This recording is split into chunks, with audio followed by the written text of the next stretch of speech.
Welcome back, everyone. Welcome back to another day, to the final day here of the 2026 GSL CK number 4. We are here, we are back with the second day, or the second half of the event. Of course, we were live yesterday with day 1. Now we're here with day number 2. I'm, of course, Joe's VIP with you. I'm joined by these amazing players and by the lovely people in the chat as well. Welcome, welcome, one and all. To again our coverage of GSL CK. For those that are maybe unaware, we have GSL proper and we just wrapped up with season 2 not too long ago, but we've also been running these more fun, a little bit more flexible format events with the GSL Champions Korea. The 1, 2, and 3 were more like Team League-esque tournaments, more like Pro League or GSTL style format with all kill, with preparation based, with little players and voice comms as well. It was a lot of fun, it was amazing, it was beautiful. Meanwhile, we are now live with instead something different, a single elimination bracket here. Like, well, on top of that, it is also the PTR edition as well, with the new and latest version of said public test realm. And oh boy, it's been it's been quite a tournament so far, papi. Aye. We'll get into it. So far, we do have the first half, though, the quarterfinals wrapped up. As you can see here, we have our updated scores, non-stop 3-0s and very short games in the first day of GSL CK. Really short matches, very intense games so far, and again, we have been... So as I do try to set up our player cams here, un momento. But again, it was our first kind of look into what is the current iteration of the PTR. We of course did have some thoughts on it. It did have some thoughts, it have some observations when it comes to the games themselves, as have a lot of people. We'll get into it, I'm sure. Yeah, it's let's just say that Zurich has been looking very strong with the new changes, specifically with the lava changes. For those who are maybe unaware, a couple of days ago, at this point now 2 days ago, there was an update to the PTR and the lava spawn rate has been increased, so now we have more lava. This also does mean we have increased production in regards to droning, in regards to everything actually, just a flat increase of production, Zerg all around. Now, as a result, we have seen stronger defenses, stronger mid-game play, and stronger aggression, and just a lot of stronger play out of Zerg in general here. On top of that, we have layered on top of that the other changes to Protoss that have been occurring in regards to the gateway changes, which has incentivized more defensive play, and it's been a bit of a very experimental and a very shaky event so far, especially because players have had so little time to adjust and adapt, but also because there's definitely an argument to be made that some of these changes were maybe not the most thought out in regards to how it would impact the rest of the game, in regards to the mid to late game as well. Hey. So it's been quite an ordeal, I will say that. But now though, players are getting ready and we're about to jump into our first series. So as you can see here, one moment, again, just setting up players. Maru took down Showtime 3-0. We had Reynor take down Classic 3-0. Now they're facing off in the first series of the broadcast in a TVZ. Maru versus Reynor is coming up first, followed by Lambo, who took down Hero 3-0, and Solar took down Clem 3-0 as well. We have a ZVZ on the southern half of the bracket as well. Oh boy. So we have our 2 matchups. We have our upcoming games. I'm just waiting for our players to get ready for us here. Bam! As you can see. Maru, he's set up. Elated as always. True. Reynor, nowhere to be found. He's coming, I'm sure. Don't you worry. Again, just waiting for our players to get ready and to arrive. Vitas are done, so we do have our veto process. Looks like 10,000 feet, Mothership Celestial Enclave have been vetoed, and we do have our map order ahead of us. Up first is going to be on Tourmaline, followed by the Old Republic, White Rabbit, Ruby Rock, and Winter Madness. Oh boy, if we get that far.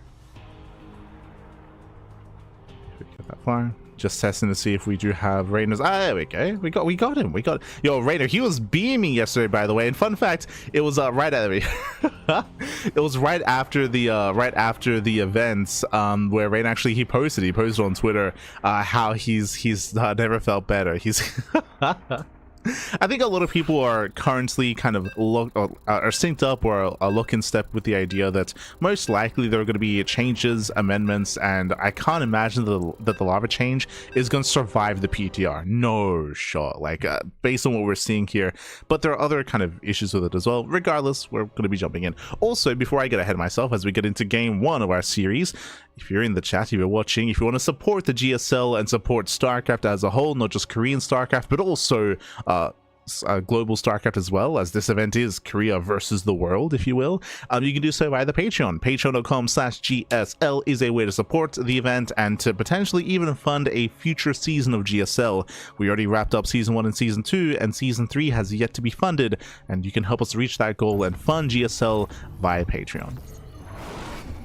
Can help us out, but here we go. Spawning in the top right corner of Tourmaline, we have the red Terran player. We have the red Terran player himself. We have the South Korean Terran representing on side. It is Maru.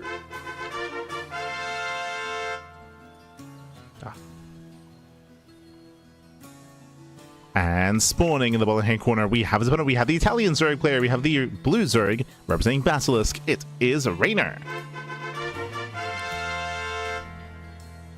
Man. Vámonos. As we are getting into our first game of the series, bearing in mind, of course, it's going to be a best of five, so longer series, longer back and forth, and we'll see what Maru's been cooking up here. Again, there's definitely a lot of sentiment about Zerg being overtuned in the current iteration of PTR when it comes to how hard and how fast they can grow their economy and grow their army as a result, have stronger mid-game play, stronger early game play, stronger everything, really. But we'll see if Maru can put an end to that, as we do load into a much smaller map of map pool, as we load into Tourmaline. Sorry, just fixing up, there we go, fixing up the borders on the player cams. But of course, Tourmaline, I would say, is traditionally a more Terran-heavy or Terran-favored map because of the rush distance by ground, because of the lack of kind of defender's advantage here, where we have a very open area in towards the natural, very open entrance here in towards the third base. We do often see some struggles when it comes to players surviving set early to mid-game and building up into a longer game state. Eyes are going to be on Maru here to see how aggressive he plans on being, whether we go into, say, a 1-1-1, whether we go into an earlier stim timing with a 2-1-1 variation, whether we go into something more committed. Eyes are mainly going to be on Maru here. In regards to day 1 of the event as well, again, it was like the first big event on the new iteration of the PTR. We also did hear some opinions and thoughts from some of the other players because a lot of them were streaming. So Classic, Shin, of course, is casting the event, Ryung is casting as well, and they also did express their sentiments in regards to the buff to the Zerg. And I don't want to harp on it too much, of course, because I don't want to take away from the game being played here. But what I will say is that because of those changes and because of specifically the Zerg buff, it is overpowering in the sense that it's stopping us from seeing some of the other changes that were implemented to the PTR.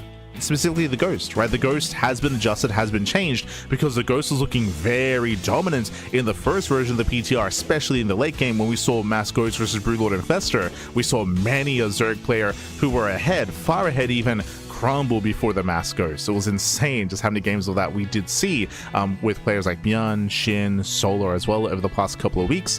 Now we had some changes to the Ghost, but we're not getting to see any of that because of how strong Zerg is as early as it is, so not getting into that kind of game state to experience any of the other changes. Likewise, same can be said with ZVP with Protoss, where a lot of changes have been made to gateway production, right? We had the change from 50-50 to morph in warp gate to 25-25, so it's now much cheaper. Likewise, a bunch of changes were made to warp gate production as well and to warp ins, but we couldn't really experience any of that because Protoss players were not really allowed to build up into that kind of game state due to how oppressive Zerg was in those matches in day 1. So it isn't just that this change is of course benefiting Zerg to the point where things are looking a little bit more one-sided at times, but it's also stopping us from seeing some of the other changes unfold and stopping us from testing that and from showcasing and observing and giving feedback like that. That's being stopped because of the lava change, essentially. That's at least my perception after day one. We'll see how things evolve here coming into day two. So far, Hatch Gas Pool building on up. We do have our initial 2 Reapers poking in and barely will get away. Maru did open up with additional Reapers here, going for a 3rd CC into a 3cc 2-on-1. Okay, so we're going for an earlier sim timing. Reapers do pull away. Hellions going to be reinforcing. They catch out the Zerglings, and so far Maru, he's gaining map control. He's gaining map control. Poking, prodding, trading with the Zerglings. Behind this again, he's not all in, building up into 3rd base into an early stim timing. This will hit quite hard, and it's going to be up to Reynor to confirm what exactly is going on. As Reynor, he's yet to dip in. So far, just keeping up. He's able to deflect. And so with this, it looks like we are going for the add-on swap. Okay, so we're going for the add-on swap. If we had stuck with Hellion production, then there's a chance we could have seen an armory and gone for a stim timing with a Hellbat push as well. But as we can see here, we go for the add-on swap instead, going into 1-1 upgrades into double Evo chamber, double E-bays even, and going for just standard stim timing. I say standard, this should hit at around 6 minutes. We're waiting for the Medivacs, of course. Medivacs supports, then Maru can move out and apply that pressure. And we'll see if Reynor can keep up. Reynor is going to be a little bit greedy here, going double Evo Chamber first. That's going to be Evo Chambers before the lair, before the Baneling Nest. Prioritizing upgrades before getting into a greater tech. So far, Reynor spreading creep. I believe there was also actually an amendment patch this morning, if I'm not mistaken, where the new maps were added to the map pool in the PTR, and also I think we had the hatchery change as well. I remember one of the things, one of the changes, of course, was the queen being made cheaper, but the hatchery was left cheap as well. But I believe they increased the cost of the hatchery to compensate for that. It was a reversion from a change we saw in a past patch. And there might have been another change as well. There wasn't any major like post about it. It was like more of like a stealth hotfix that was implemented.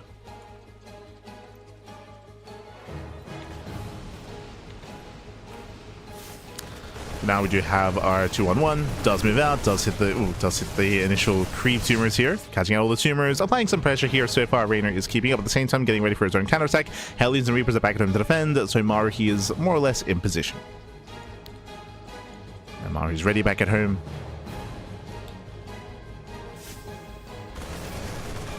So Maru again, just poking and prodding. Does catch an Overlord. And gearing up for a second wave with tanks. For now, again, just applying pressure, keeping Reynor on his toes. So far, Reynor has been free to drone up, getting up to 3 base economy. 4th base is now on the way. And so far, Reynor's holding well. It's like, yo, the queen production is back. True, true. Not wrong. Oh, nice catch. Reynor catching out a couple of Marines.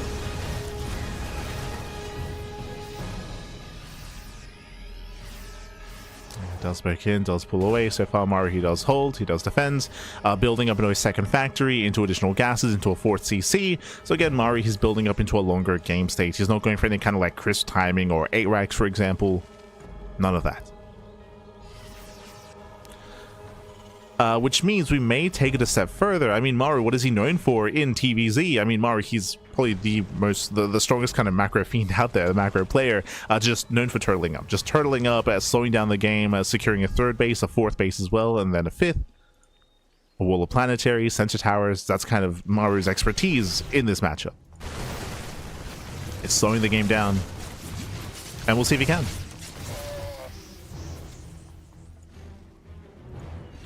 See if he can.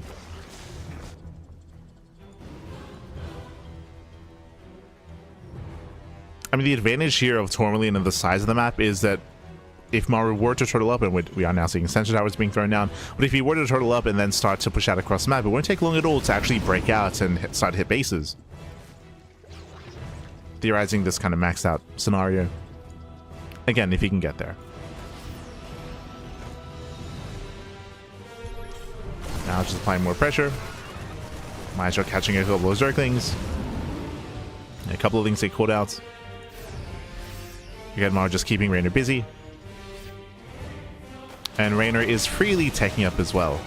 That's a little bit concerning here. So Reynor's cutting corners. As you can see, there is no Hydrogen. No Hydrogen, no Spire. We're going straight for the Hive, straight for Ultra Tech. There's going to be a very strong window and a strong timing available here for Reynor to hit. Oh no! As he does catch a medevac. Yeah, full medevac goes down. Ay. Some rough piling there by Maru. But Reynor's going to have a massive power spike with those Ultras. Reynor, he's on the way. He's getting there. Maru this time pushing out with his main force. Does morph in those Hellbats, setting up his mines.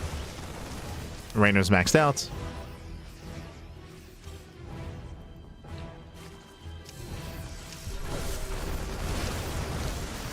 Yeah, he is maxed out, and so far Maru's gaining some ground. Trying to force fight within the range of the mines. Oh! So far, decent mine shots. Painless being shut down. Yeah, decent starts, but Reynor has plenty more where that came from. Yeah, he will hold. He will hold. He will force this back. Buying more time. At the same time, we do see the Queens. They hold off on the south side. And Reynor even being able to counterattack. Oof. Oh. Yeah, does split, does spread. Baits out all the mine shots. Butts into the mineral line. SCV's going to be going down. Does get a tank. Not bad. But no major damage. Only 4 CVs. True. Only 4 workers.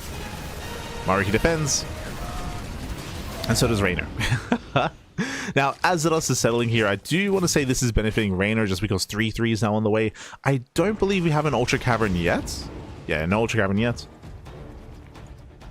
But there it is. Now during this bit of a lull period, bam, Ultra Cavern. This could have been thrown down earlier. As you can see, Reynor, he does have a bit of a bank. So delayed Ultra Tech and delayed Ultra upgrades more importantly. Oh, nice mine shots. 8 drones going down, dropping into the main base. So far, Maru doing very well here with his multi-prong aggression. Yeah, killing up to 11, 12 drones. Okay, nice damage. Reynor being pulled apart. Maru moving in. Oh my god, brutal mine shots. And very nice connections here. And Reynor's being slowed down. As I mentioned, because of all the aggression earlier, Reynor, his Ultra Cavern did slip his mind. Likewise, here he's slipping up when it comes to the early game, when it comes to the defense. Losing up to 15 drones. And now that Ultra timing is looking less crisp. And Maru's not stopping. Behind this, claiming his own 4th CC. Planetary is now up and running. I will say that we are still lacking some defenses back at home. Right now, Maru, he's relying heavily here on Reynor staying home to defend. I'm thinking back to the Clem series versus Solar, where as soon as the aggression subsided, then Solar just started knocking down bases. I'm concerned that that might happen here. So far, Maru, he's keeping pace. Still moving in. This time, not really finding too much damage, though. Just trading with the Link Bane. Oh. So far, once again, being forced off a creep. Kind of splitting is almost done. And Reynor is forcing Maru back home. Keeping it busy. Of course, we're still going to be lacking Ultra Speed. But Reynor's taking up further. Yeah, Spire now on the way. Ultra's on the horizon. Oh. It does feel like Maru's aggression is slowing down. But again, he's still trying to be active. Oof. As a matter of fact, barely gets away. Maru moving back in. As he moves back in, Reynor, he does hit that center expansion. That's going to be the dead planetary. Yeah, not just the planetary, the SCVs as well. Massive pickle. 15 SCVs go down. Some brutal damage across the map. And back at home, Reynor. Oh, no splits. Oof. Yeah, no splits. The reaction there. Maru, he will lose the entire army and his base as well. And Maru's falling apart. He's falling apart here. We did allude to this earlier in regards to the Clem Solar series as well, where the moment that the Terran player slows down, then the Zerg player is able to stabilize and then start to counterattack and start to knock down bases. And because Maru was being so aggressive, there was not enough to defend back at home. Once the aggression failed. And with that, Maru, he's lost his steam, he's lost his momentum. Trying to re-expand here on the top side. Reynor's now remaxing with Ultras. Oof. And the ball is swinging heavily here in favor of Reynor. Just waiting for those Ultralisks. And remember, they are hitting pre-Ghost. Now, there is a decent chunk of Marauders here, at least.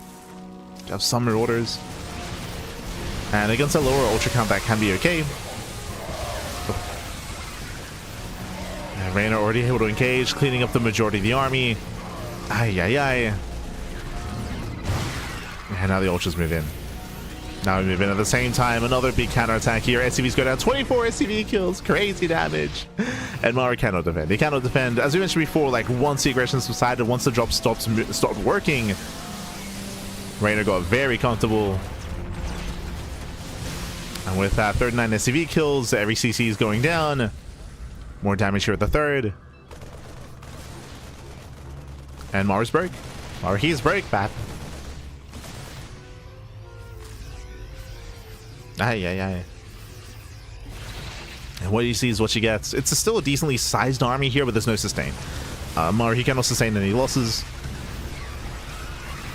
He can't afford these trades. Once again, another Link counterattack gets into the mineral line. Links, they bust into the natural as well. Everything's on fire. And here come the Ultras. And they bust on top of the army. They bust in. GG gets called. And Reynor, he will overwhelm. He will take game number 1. GG. Whew. GG, well played. Reynor able to overwhelm, able to eventually gain map control as well. He's locked in, Bap. He's locked in. Aye, aye, aye. But as you mentioned, Maru, he was doing a decent job at a certain point when it comes to dealing economic damage. I was very impressed. We saw Maru hitting like 3 locations at once, hitting the northern 3rd base, hitting the southern 4th base, dropping into the main as well, killing drones, which was great. But if you notice, we did point out at the time, there was after that period, after losing a couple of medevacs, then he started slowing down. Reynor was able to stabilize, able to build up into Hive Tech, into Ultras, into 3-3 upgrades, and then he was free to counterattack. And the moment that Reynor started counterattacking, the moment that there was some breathing room available for Reynor, it all just fell apart there for Maru, and GG. GG, well played. With that, Reynor does take a lead in the series. Now we're getting ready for game number 2. Let's go. Now, I will say that Tourmaline is much more punishing in that way because the map is so small. These attacks and these counterattacks do hit very, very quickly from the side of Zerg. Now we're going to be loading into a larger map, and we'll see. We'll see if Maru can keep up here, because notoriously, even in the live version of the game, we have seen many a Terran player struggle on the Old Republic. Oof. We'll get into it. We'll get into it here.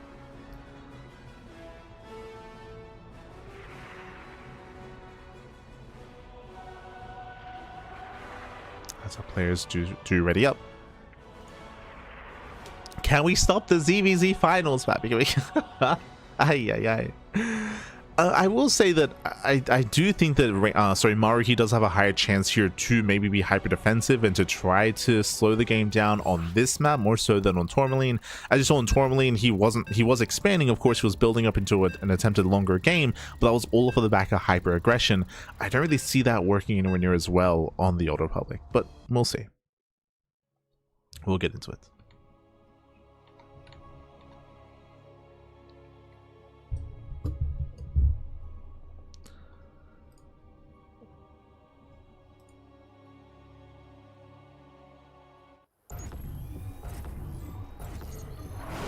Here we go. Spawning in the bottom left-hand corner here of the Old Republic, we have the South Korean Terran player. We have the blue Terran down in the series. We'll see if he can bounce back. Representing onside, it is Maru.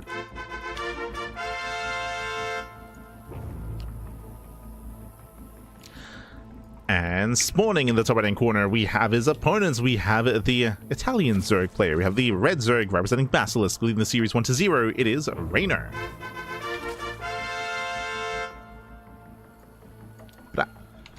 Let's go.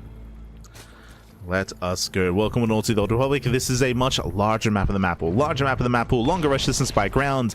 So on the one hand, that can lead to some longer game states and some more back and forth play. That is true. It's a little bit more forgiving in a certain aspect, just because you have more time to react, to respond, to defend as well.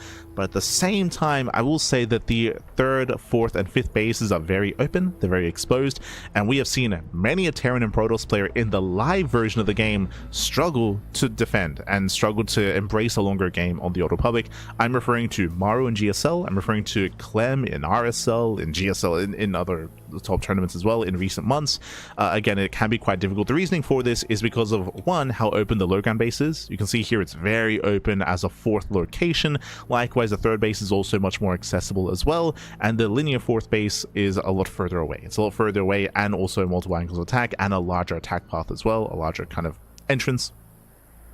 So trying to defend and maintain a 4 and then 5 base economy can be quite difficult here. Can be difficult. The best answer that we've seen so far in TVZ is the same style that we just saw out of Maru. We've seen it from Clem, Maru, Bjorn, Cure, and what style is that? Being hyper aggressive with drop play in the mid game. And just ensure you do the best you can to make sure that Reynor, or the Zerg player, stays at home defending. Which, as you saw, did work up until a certain point, but once you start to lose steam, once the Terran player starts to lose a couple of drops, a couple of medevacs, once the Zerg player gets some momentum, then it all snowballs out of control, and then Reynor can gain map control and knock down these bases. So it's very much so on a knife's edge here when it comes to the Terran player being aggressive and applying all this pressure and hopefully able to, you know, deal damage and pull their opponent apart.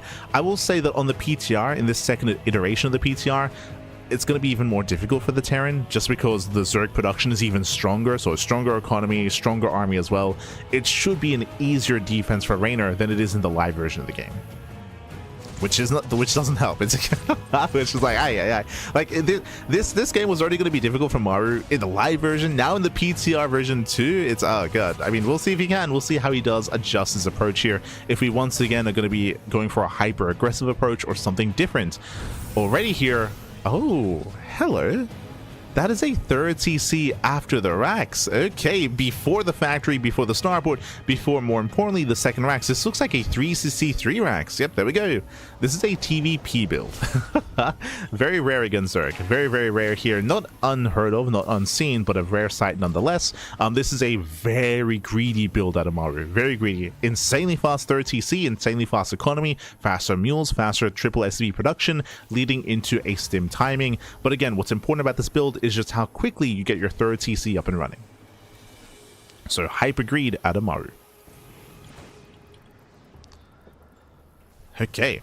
And because of this hyper greed, this should lead into a stronger mid game for Maru, because he should have a boosted economy, right? A boosted economy leading into a boosted production.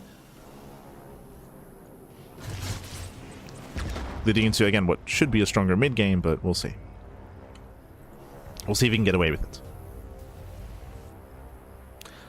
Builds like this, because how greedy they are, they can be very vulnerable against roach base all-ins and roach heavy play, just because you're delaying your factory and you're delaying your tank production for so long, and because you're also delaying tech as well. You're delaying like stim to get into the faster third CC, and you're cutting a lot of corners here.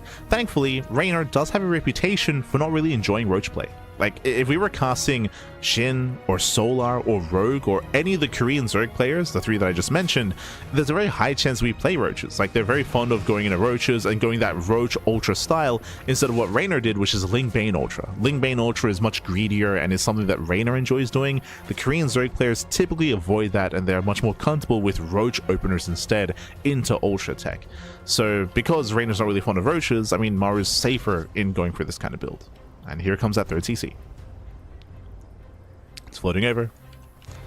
Reynor, he will see the high marine count, but he's not aware of the third CC timing. So in Reynor's mind, this could just be a regular 2-on-1, or it could be a 3CC 2-on-1, but I doubt he's thinking 3CC 3 racks, just because this build is so rare in this matchup. So again, Reynor, he has incomplete information here. We can see Reynor going for a lair first, a lair into Baneliness, into this time delayed Evo chambers. Very interesting. So remember, last game we saw some heavy upgrade play out of Reynor going for faster Evo chambers, which was greedy. Here it's a little bit safer because of the faster lair. This does mean a faster Overseer scout, so this Overlord here can morph into an Overseer to go in to confirm what's going on. Likewise, it also means faster Baneling speed, but it will mean delayed upgrades. So it's a bit of a safer approach here. It does mean that the upgrade's going to be a little bit lackluster for Reynor, at least compared to last game. I'm still waiting for that lair. Maru applying pressure, the Overlord does poke in, and we'll get a full scouts for the most part. Does confirm the production, and now gets eyes on the additional racks, and the lack of starport, more importantly. There we go. So now he knows. Reynor, he's now aware. He didn't see the third, but now he does. So he's now aware of just how greedy Maru has been of the late starport, of the faster command center, orbitals already complete, already on location, and Reynor, he has to apply pressure. So Reynor does move out. As I mentioned, because of Reynor's build, faster baneling speed, but again, later 1-1 upgrades.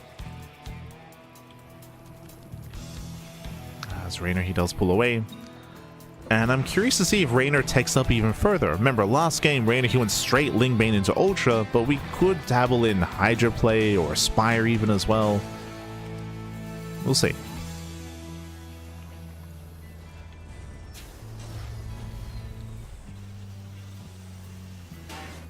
I'm not too fond of the idea of Reynor just going Ling Bane again, just because it does feel a little bit greedy considering the power spike that Maru should soon be getting into.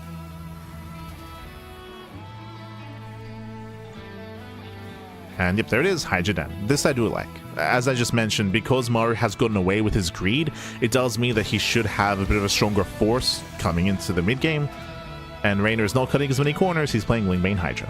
So a safer build here by Reynor, or a safer composition.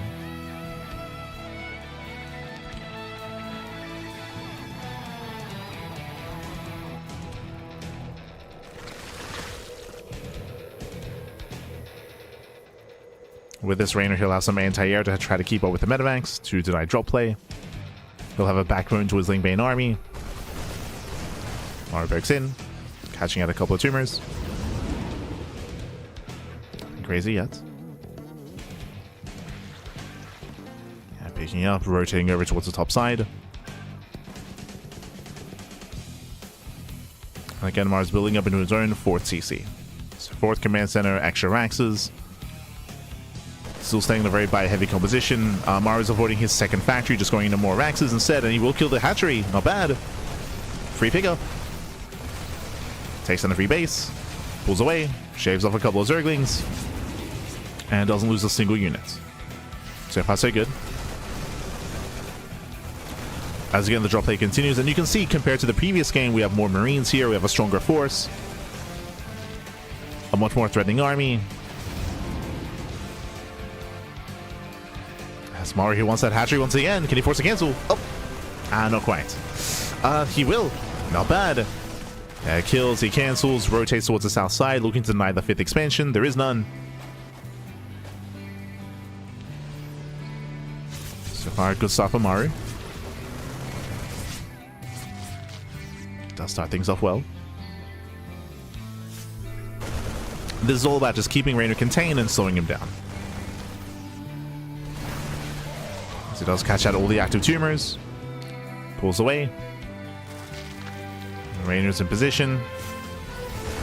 Nice topic. Nice Vegas fine. Gets 1, gets 2, gets 3. 3 banelings, not bad. Bleeds out a couple of Marines. Here comes the main push. Yeah, the main push here. We have how many Widow Mines? 10. We have 10 mines setting up. Hive is now on the way. Remember, Reynor did go Hydra this time. So it does have a much more robust army. Moves in. Baits out some of the mine shots. Still a couple of mines left. And Maru, can he move in? God, Banelings are now finishing. And we're running out of mines. Oof. Yeah, he's running out. Hydras, they push forward. We're trying to get on top of the tank. And Reynor, he should have enough. Yeah, he should have enough here. Breaks through the main army. Baited out most of the mine shots. Cleans up the tank. Has to wait for reinforcements. Has to calm down. But there we go. Lings have arrived, and Reynor, he holds. He holds, he shuts down the army. Now, what's terrifying about what just happened here, he doesn't just shut down the army, but Reynor, he expands, and he maintains the 5th base. Remember, Reynor, he had a very hard time expanding. His base was denied, what, 2-3 times? Now it's up. Now it's up. Now Maru is slowing down. Hive is now done for Reynor. Viper production has begun. And this is the moment where Maru's slowing down and Reynor's stabilizing. So Maru, once again, I mean, the pressure's on, right? The pressure's on Maru. He has to be active. He's got to get something done. Rotate to the south side. Reynor, he is, for the most part, keeping up. Still lacking in some of the crease spread. I mean, so many tumors have gone down. Oh, God, brutal Baneling connection. Reynor's fine. And Reynor's maxed out. Reynor is maxed out. 3-3 upgrades on the way. We can soon start an Ultra Cavern if we intend to take up in that direction. And with Reynor maxed out and stabilizing, it's soon going to be time for Reynor to start to attack, to break out across the map and to start to knock down some of these bases. We mentioned earlier at the start of the game how difficult it is to be the defending player as a Terran player on the Old Republic, just because these bases are so open and so exposed. And we're waiting for that moment, waiting for that breakout moment here from Reynor. Decent mine shots though. Very juicy connection. So we have one good shot. Reynor's still waiting for the upgrades.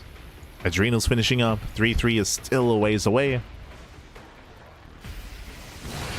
And Reynor never did throw down an Ultra Cavern or said Lurker Den.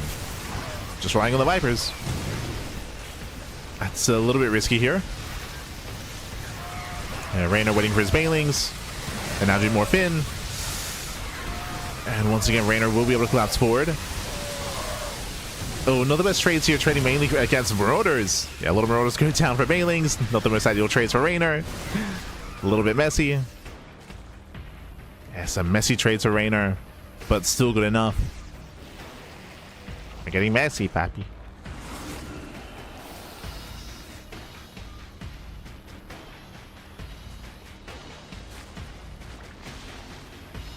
And it looks like Reynor, he wants to stick with a much more mobile composition, as he does refuse to take up.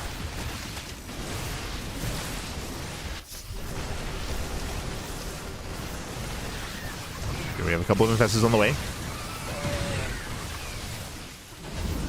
Oh. As Vipers almost overextend. So far, Reynor still defending. Does go for a lane counterattack. Headed for the third CC.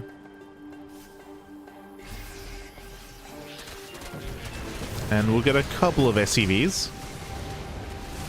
And we'll catch out a couple of workers. Does hold position micro. SCV's going to be going down. Vipers aiming move into a duct. Going for the powerbomb even. Yeah, medevacs are going to get caught out. That's going to be 7 SCV kills. Oof. Medevac's taking some hefty damage. Oh, was that an infestor? It was. Okay. Maru catching out one of the infestors. Catch one. Oof, medevac's going to be going down. Full medevacs as well. Ay, ay, ay.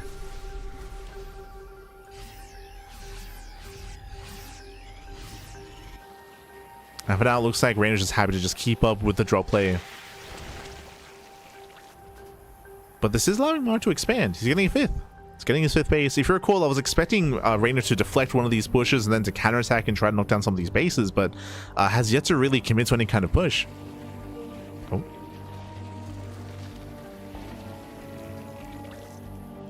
Did notice some frames dropping. Hopefully we're okay.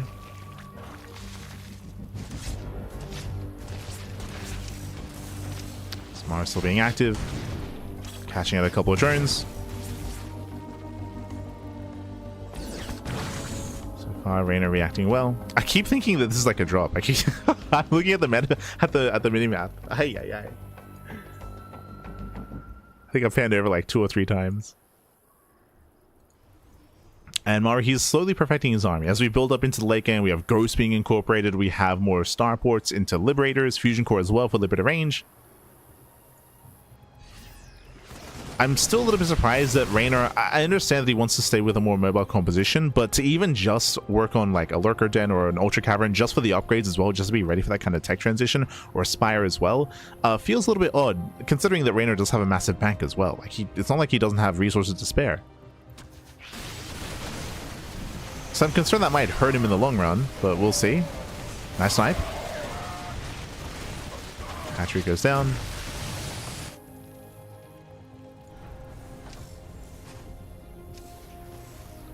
Maru claiming a 6th expansion.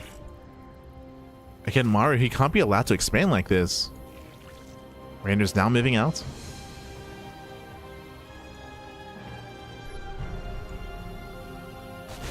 Let's go to 3-3.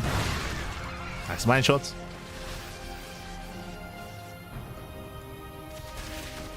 Catching out some Zerglings. Hagwest catching a free tank, maybe able to collapse on this CC. I want to go for the main fight instead. Dragging the mine shots. Oh my god! Massive mine connections. Rough engage here by Reynor. That's when the sun was on with the mines. Oh my god, the mine shots, the value connections despite that. Ooh, 11 SCVs go down. Still finds damage. Again, this is maybe the best fight that Maru could have hoped for. He just dragged the army into the minefield. Oh no! Despite that, still losing workers. And will not lose the planetary. We'll finish up. Okay, just a very shaky engage here from Reynor. Forward base is getting up and running. And Maru, can he establish this position? I mean, Reynor now has a target. It feels like we've been a little bit... I don't want to say lost, but like Reynor, he's just been stuck defending and still trying to keep up and has allowed Maru to build up. But now there's a sense of urgency here for Reynor. Like, finally. There is a sense of urgency to deny this base.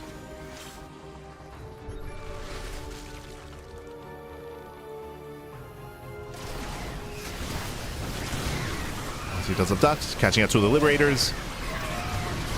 Mainly's going away the main army. Planetary is getting low. Yeah, Ghost is going away. They will survive, but the Planetary will fall, and that's what matters. Yeah, the base will fall. Ghost, they do kite back.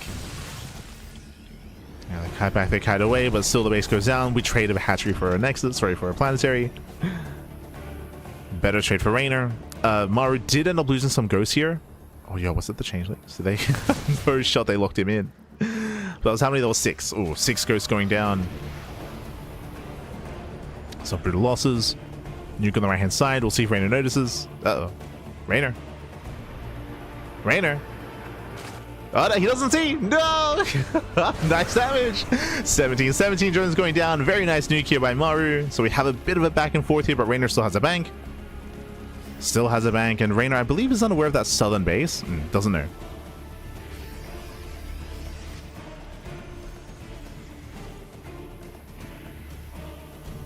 So far as unaware. Or he's holding his own. Like, the nuke was great. Unfortunately, like, Reynor's still in a solid position, but Maru, he is stabilizing. Like, he's building up, he's securing his bases. He's slowly perfecting that army. Now, finally, we get the Lurker Den. This does feel like 10 minutes late. Like, we're getting there. Maybe it was overconfidence out of Reynor that he didn't think he would need to take up. So maybe some overconfidence. Or again, just tunnel visioning. Oh, the ghosts are left unattended for a moment there. And catching out a couple of ghosts at the same time. Massive link counterattack breaking through the front door. Gets into the natural. Reynor's getting in. Trying to get into production. There's a secondary wall here coming into the main. The wall is going to be broken. 9 SCV kills. And counting.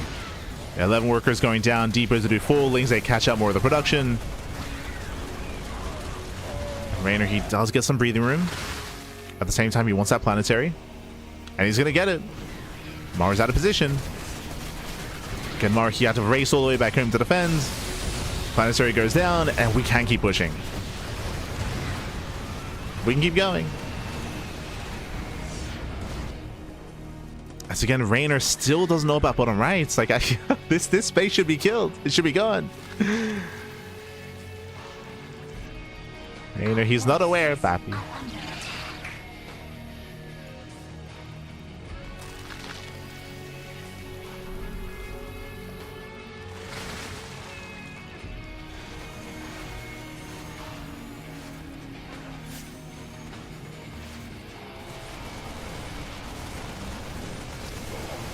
Does keep it up. Once again, Reynor a little bit out of position. There's just no creep here. There's no creep. So Maru's able to set up his minefield and his liberators. Oof. Snipes going off. Liberation is set. And Reynor, he has to back off. He has to back off. He cannot defend. This expansion is going to go down. Massive pickup here by Maru. Takes on the base. Likewise, Reynor, he has yet to expand here on the left-hand side either. So we are lacking some of these bases.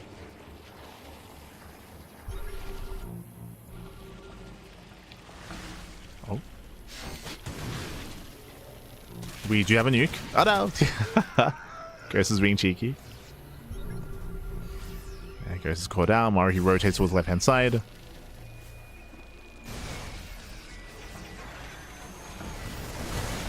Once again, catching an expansion. Reynor, he has to respond. But once again, he is late. Or he gets another hatchery. Another base goes down.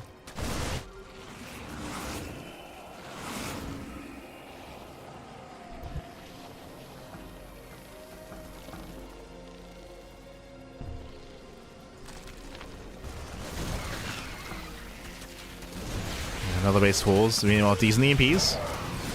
Catching out one of the Vipers. God, there's so many Liberators. Two of them get caught out at least. Yeah, two go down. Reynor trying to engage off a creep into more Liberation zones. But he shouldn't be able to engage like this. Yeah, a bit of an overextension. Does get some SCVs. 11 workers go down. But Reynor's been burning. Now he scouts. Now he sees. Now he knows. But Reynor, he's been burning through his bank. Reynor, he's broke. He's been losing bases, losing workers. Reynor, he has no mineral bank. And again, he's been stuck with Lingbane Hydra.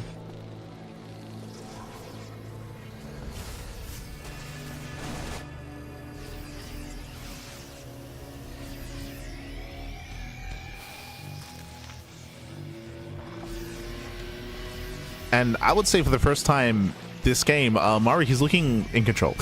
I say for the first time, when we saw the base go down earlier. But Maru, he's getting in control here. Reynor, he's stumbling. Reynor now with a little drone counts. Lacking bases. Lacking the economy. And stuck with a very mid-tier army. The issue here is that Reynor's army is built to trade. And without a bank, we can't really trade. It's not known for its efficiency. Let's catch one of the ghosts. It does catch a ghost. Ugh. But I cannot move into these liberation zones. There's too much freedom. As best as they try to move in. Nice spread out of Maru. Yeah, he spreads well. Despite that, oh, that's going to be a lot of ghosts falling. Yeah, a bit of a messy fight here, but in the end, Maru, he does hold on, takes down the base. That's a kill, not a cancel. Shuts down the Hydras, and Reynor, he's running out of steam. He's running out of steam, running out of army.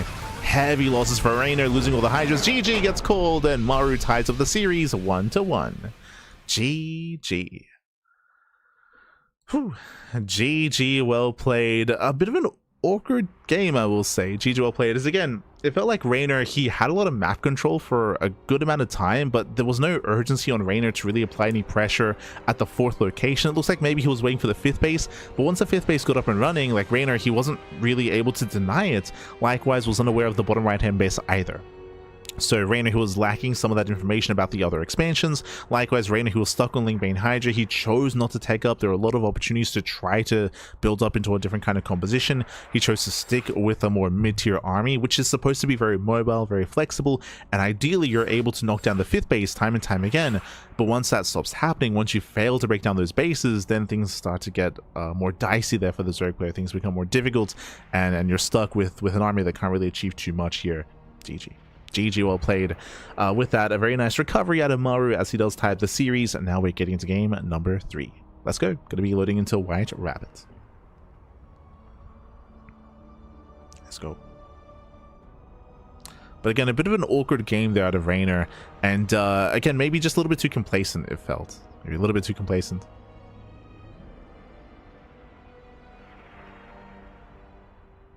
As we're loading into game number 3. Loading into White Rabbit. I will say as well, the other thing that's a bit of that's concerning for Reynor is that Old Republic is supposed to be his map. As I mentioned previously, like, it's supposed to be more difficult for the Terran player to establish all these bases and to build up into 4 and 5 expansions. Like, this is supposed to be difficult, and we've seen even Maru struggle with that in the past.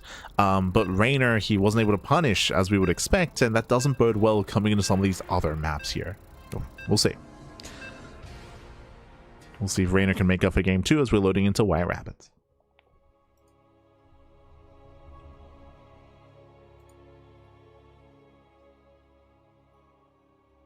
Here we go.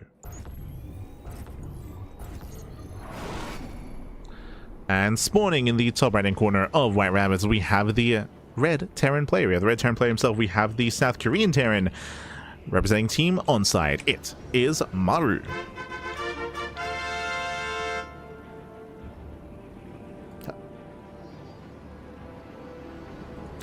And spawning in the bottom hand corner, we have the blue Zerg player. The blue Zerg player, the Italian Zerg representing Basilisk. It is Reynor.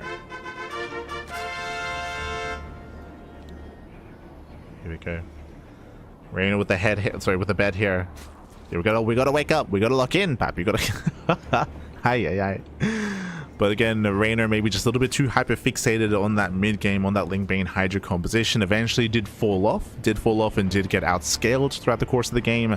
Was kind of stuck on it for too long, or was lacking that economy to sustain it as well. And with that, Maru did snowball out of control. So very impressive that Maru, he was able to pull that off on the Old Republic. Now welcome to White Rabbits. White Rabbits is another one of these larger maps that can be very difficult to defend on and to build up into a higher base count.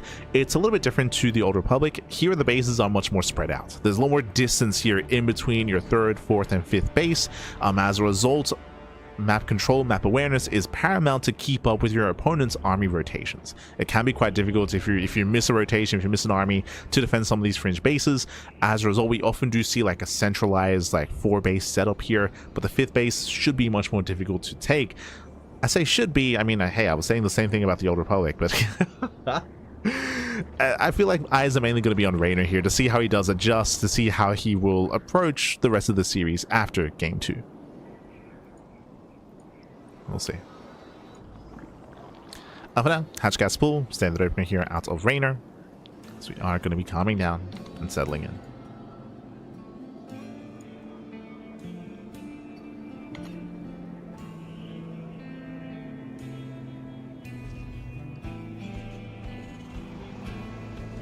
Only now he starts to build infestors. Kind of badass. I mean, so I should also emphasize as well, when it comes to this heavy Linkbane Hydra style, it can work. You can stick with it, like, throughout the entire game, even in a longer game state, but only if you're doing economic damage. Only if you're denying the 5th. If you're denying the 5th base and applying pressure to the 4th base as well, like, if you're able to pull that off and stifle the economy of the Terran player, then sure, you can stay on, like, a lower, like, layer tech army. Like, that's fine. I say layer tech with hive tech upgrades, of course, but the moment that you fail to start to knock down those bases, then things start looking very rough for the Zerg player that's stuck on that Linkbane Hydra.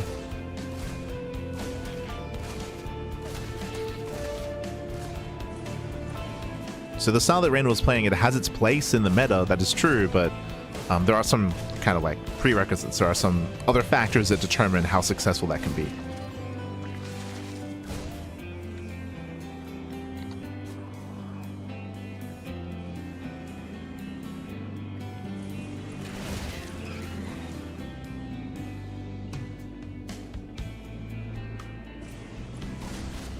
But now Maru just spoke in, catching out a couple of Zerglings.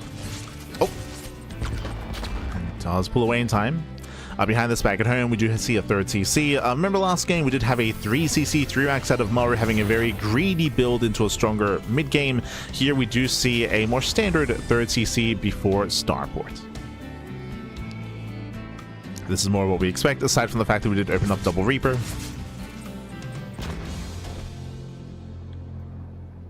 As a building up into our 1-1-1 into potentially even Banshee play.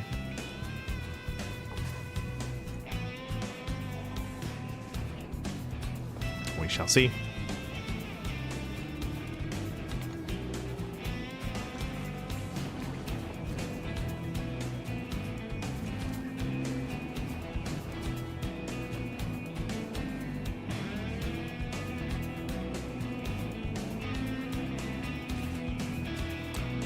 Now we are going to be opening up.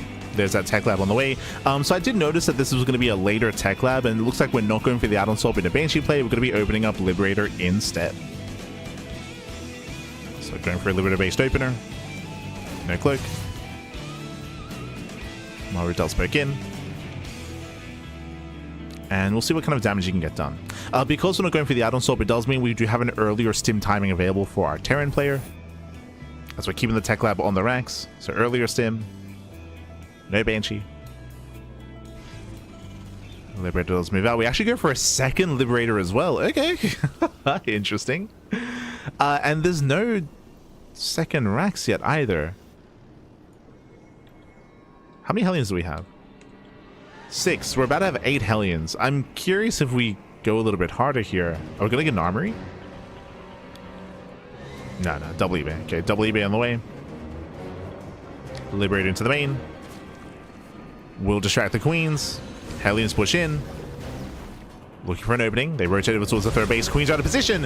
Ooh, but there is SimCity. Yeah, there is the Evo Chamber. Hellions, they do get into the mineral line. Drones are lining up. Oh my god, getting 1 so far. 2. And the drones, they get away. The drones, they do get away. Hellions are going to be forced back, and Reynor does hold. Whew. Reynor, he holds, he defends. Oh. Uh-oh. Who is it? No, Reynor! Now we know who it was. So earlier, we did notice some latency issues in-game, and it might have been Reynor, as it looks like he has disconnected completely, actually. Oh, as you can see, we've also lost Reynor's cam. Ay. So, hopefully everything's okay, but it does look like Reynor's entire internet went down. Otherwise, we'd still have his cam feed. So hopefully everything's okay. And, I mean, the last thing we would want is potentially for there to be like a power outage or something in the area. Oh. This reminds me a little bit of Dark. If you remember, when we were casting KSL, the Korean StarCraft League, we were casting Dark in the semifinals. I think he had just finished his series, but Dark, his internet went out. He lost internet in his apartment complex, and yeah, Reynor does disconnect. But Dark, his apartment complex lost internet, and so he packed up his stuff and he went across the street to a PC bank, to a PC cafe. Went across the street, and he played the finals of KSL in a PC cafe. It was the finals against Hero, if I recall correctly. Yeah, it was fortunate that there was such a close PC cafe or PC bang for Dark to go to. But that happened last year. Obviously pre-military service. Last year. Oh.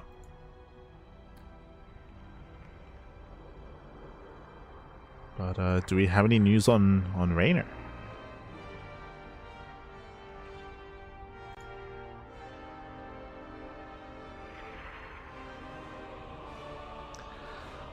But yeah, hopefully everything's okay. It looks like he... Okay. I think he's back. Maybe. Uh-oh. Oh, no, I need Kronos. Where's my translator? They're all talking in Korean. Un momento.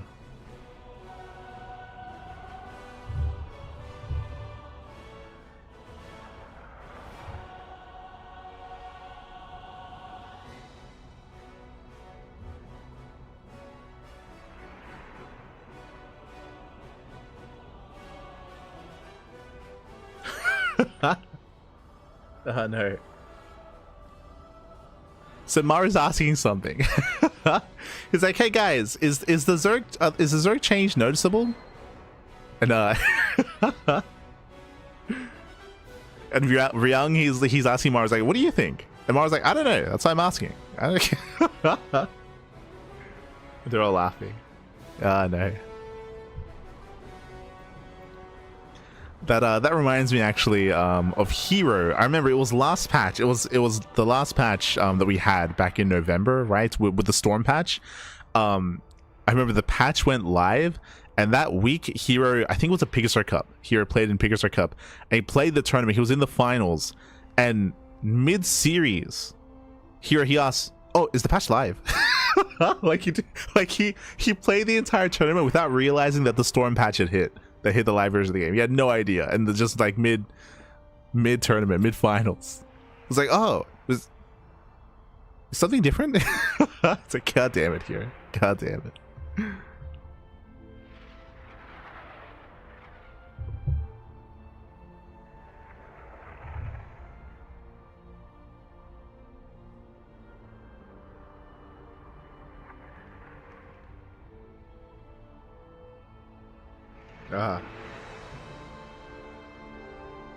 Maru saying, I heard you die even if a ghost just grazes you. It's referring to TVZ. Looks like we should give them stim. She's like, can't you feel how powerful the ghost is? They're just bantering. Maru's like, I don't feel the strength of the ghost.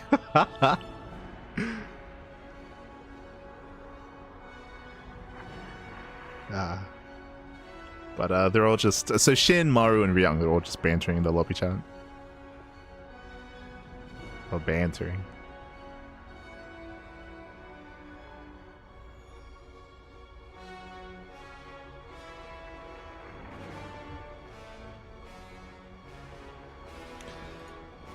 But again, we are waiting for Reynor at the moment. Again, Reynor, he is MIA. I don't know if we've actually gotten an update regarding Reynor. Okay, we got an update. So he's coming. Reynor's coming back. But his internet did cut out. But he should be returning.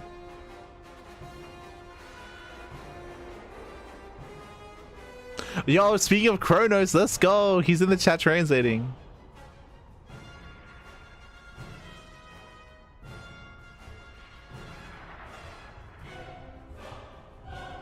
Shout out to Kronos. Ghost is so weak, so Ghost must need stim pack. Yeah.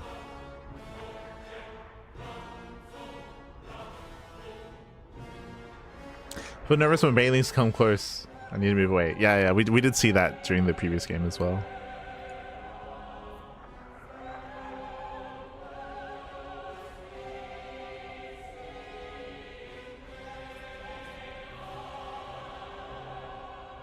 Kronos arrived in the chat just as you asked for him. Yeah. We have our Kronos, Pappy. Let's go. Big shout out to Kronos. So those who don't know Kronos, he is one of the Ducklings, one of the CranKy Ducklings. Korean CranKy Duckling. Kind enough to provide some translations every now and then for us. So big shout out to Kronos. He's in the soup chat. In the soup chat.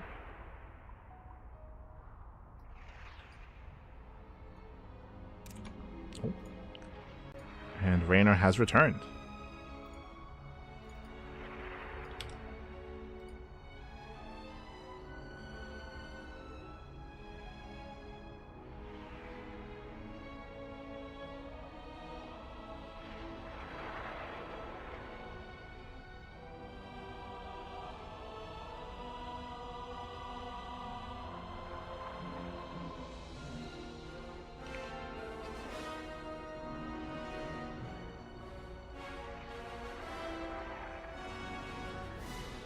Okay, we're good.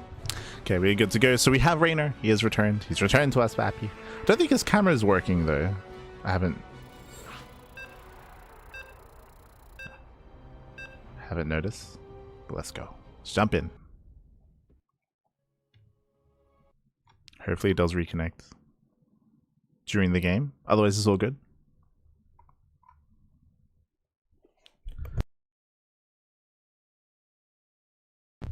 So we're going to be loading back into White Rabbits. Again, we're going to be resuming from replay. Thankfully, like, nothing crazy had occurred yet. I say that we had the Liberator harassing in the main base. We had the Hellions poking in.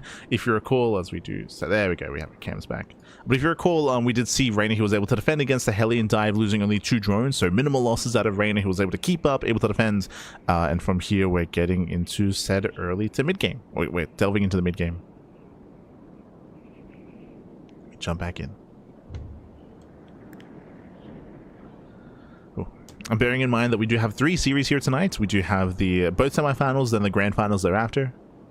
We're getting into it.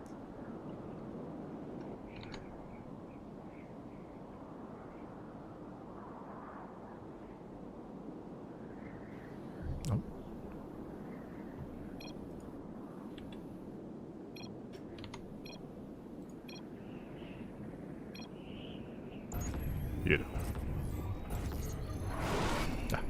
As here we go. We are back. The Hellions had just gone for the dive. 2 drones had gone down. Hellions they pull away, and so far Reynor he is keeping up. Impressive defense so far. Second Liberator making his way towards the third base. Hellions have rotated towards the natural, and again it's still on Reynor to keep up with the aggression.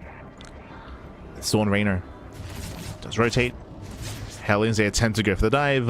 Lings are coming from behind. We once again for the middle. If we go for the middle line, and does not make it in. Nice positioning with the queens. And so far, solid positioning. At the same time, Liberator in towards the natural. Catching out 2 drones. Just the 2. And Reynor is keeping up. So far, so good. It's keeping up, Pappy.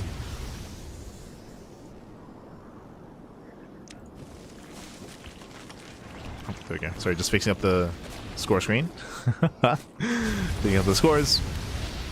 Liberator does go down, Reynor he does hold, and Maru behind this will expand, claiming his third base, building up into his bio, 1-1 upgrades on the way, stim, combat shields, building up into that mid-game. The Hellions so far have at least done some damage, a couple of drones, more importantly forcing out all these Zerglings as well. As Maru he will maintain his presence, denying creep. Let's go.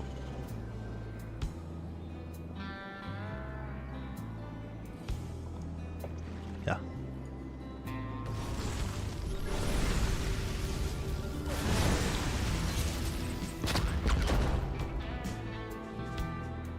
Skin does poke in, does pull away. Give Ghost rocket launchers ammo. True, true. Give them a secondary weapon. They can like switch back and forth between sniper and rocket launcher. Give it then allow the Terran player to go into like first person view, like POV, like that's now a nice move here. Maru does deny the expansion. That's gonna be a cancel. Denies a 5th. Denies that 5th base behind this. Reynor is going to go for a Spire. Okay, we're going into Lingbane Muta.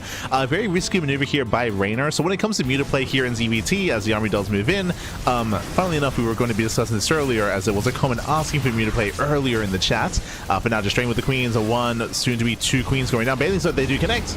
Oh, not quite, but they force a pick up. They force a pick up. In the endlings, they bust into the mineral lines. SMB is going to be going down, and Maru gets caught with his pants down. Massive damage here across the map. Ay, ay, ay. Forget about the Mutas, might be the Lings. They delay the expansion. 16 SCV kills. We're still not done. That's a cancellation on the 4th expansion, and Maru, he's caught out completely. Just so fixated on the aggression across the map. Nothing to defend back at home. 20 SCV kills. We're still not done, pappy. We're still not done, and Muta play is just going to be the icing on the cake at this point. I was going to say that Muta play can be very risky. If it goes unscouted, it can pop off. If it's scouted, though, it's so difficult to make them pay for themselves and gain value. But again, before there's any Mutas, Bailey's just snowball out of control, smashing into the main army. Oh my god. Some crazy connections. Mine's going down as well. And that's 45 SCV kills, and we're still not done. The third base has been broken, and Reynor, he will take a lead. He'll take a lead here. May have lost his internet, but he's regained his confidence, Pappy. True, just send it. GG. GG gets called, and Reynor, he will take a 2-1 lead in the series. GG. GG, well played. Reynor, he will take a lead. Again, just was able to find an opening after defending back at home. As we did note, Maru, he was very committed when it comes to his Hellion Marine aggression. As a result, not much at home to defend. Lings, they just made the way into the natural, into the main base. The walls were open, the walls were down, and with that, Reynor does snowball out of control. Snowball's out of control. GG, well played. And Reynor is now 1 game away from claiming the series. GG. Again, we didn't even get into Muta play at all. We talking a little bit about it. We were going to be discussing, of course, that Muta play can be very strong if left unscouted, but if it's seen ahead of time, then it can be very difficult to really gain any value with Mutas. Mutas are very fragile. They're very, very fragile. They're very mobile, that is true, but can be punished if scouted ahead of time. So typically, Muta play is very risky. Didn't really influence this game, to be fair. But we do see it mixed in, though. For sure. Ever since the previous patch, which did allow Muta play to be more accessible, if you recall. I believe it was the same patch that we had the storm change. Same patch. But here we go. As we are getting into game number 4, going to be loading into Ruby Rock. So once again, we're going from a large map to now a smaller map of the map pool, and typically I want to favor Terran players on these smaller maps to be more aggressive, but as we did allude to earlier, as I did mention, due to the changes in the PTR, it should make for an easier defense. What were those changes? One, queens are cheaper, so you can go into a mass queen count early on like we could in years past, so that does make for a stronger early game defense. Likewise with the lava change as well, it does make for stronger economy, earlier droning, and likewise stronger production for your main army as well. We'll see. We'll see where our players take us. As spawning in the bottom right hand corner of Ruby Rock, we have the South Korean Terran player. We have the Red Terran, the Red Terran player himself, representing Onside. Down to the series, he has to fight back here and now to force the ace match. It is Maru. Bam. And spawning in the top left-hand corner, we have the Italian Zerg player, the blue Zerg, representing Basilisk, leading the series 2-1. It is Reynor.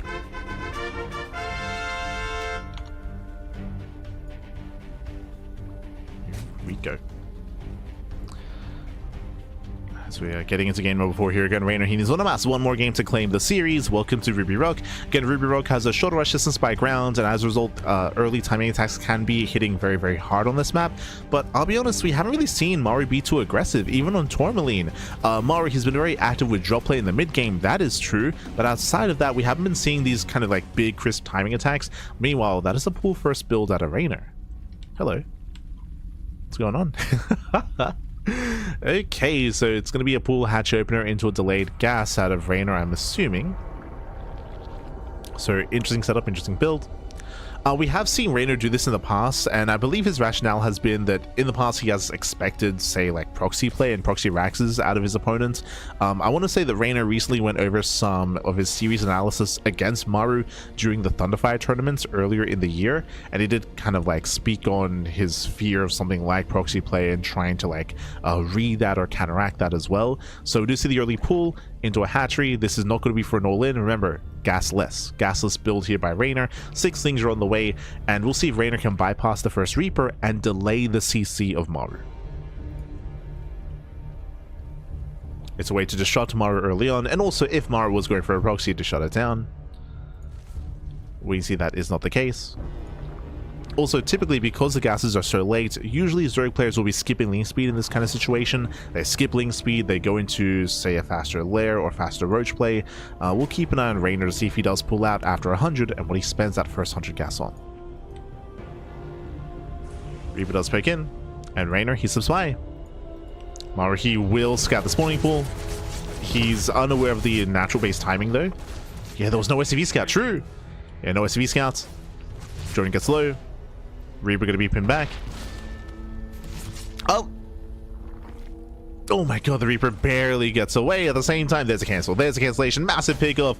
The wall is open. Links that do slip in. And can we delay the CC even further? Ooh, kills one. Kills one SCV. Can we get 2? Not quite. Yeah, not quite. It does. Yeah, 2 SCVs go down as he does snipe the building SCV as well. Very nice damage. Cancels the CC. Kills 2 workers. Delays the backup CC as well. And Reynor comes out ahead in the early game. It does come out ahead. A shaky start for Maru. Shaky, pappy.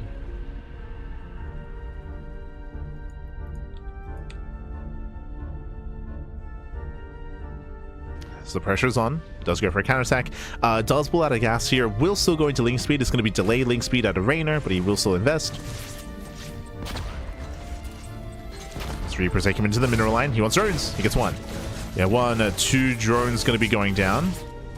Okay, does get 2. Just 2 workers so far. No queen on the low ground. Oh, more drones going to be falling. Reynor getting picked apart here. Again, it was a decent start out of Reynor, but he fails to defend against a counterattack. They're losing 6 drones early on. Ay. Reapers are finally being chased down. Lings in position. Nice cleanup. But that's still 7 drone kills. And with that, Maru, he is recovering. Behind this, going for a 3rd CC after the factory. So it's a nice kind of damage here by Maru, but honestly, Reynor can recover faster than normal due to the PTR change. So faster recovery is droning up.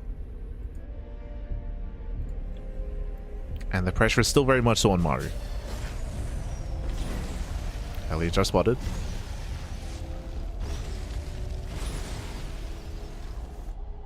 Reynor now at the follow-up. Again, link speed is done, so Reynor, he should be able to keep up. And we'll see if Maru can find a way in. Behind this going double eBay. Okay, double eBay, double upgrades. We're not going for any kind of crazy 2-base all-in, and we're just building up into our economy.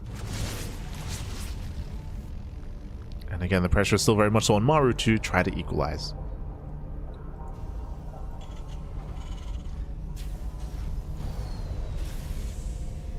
As the game will slow down.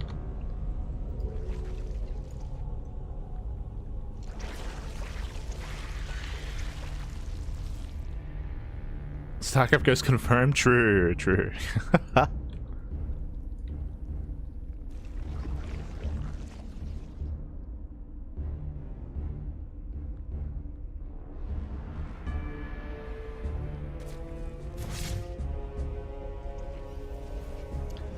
Yeah, with this Maru, he's going to be stuck at home at least until he can build up his stim. So again, Maru, he's stuck at home, going for his own 3CC 2-on-1. Second Rax is on the way, eventually the Starport, eventually Medivacs. Until then, Reynor is free to drone and be greedy in doing so. So getting up to full 3-base saturation, 4th hatchery should be on the horizon. Double Evo chambers as well. Double upgrades before the lair. And Reynor's getting comfortable.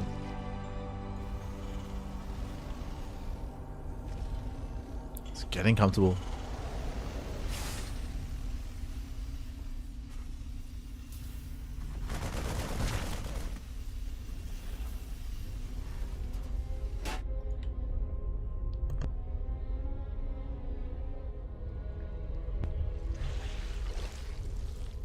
As Reynor does go for the southern 4th base. Okay, interesting. Does expand on the south side, spreading his creep. Reynor, he will spot the 3rd base as it's being taken. Reynor is aware. And we'll see if Reynor decides to tech up even further. For now, we're setting up for Ling Bane, but if you recall, in Game 1, we saw pure Ling Bane in the Hive Tech into Ultras. We then have seen some Ling Bane Hydra play as well. We'll see how safe Reynor wants to be.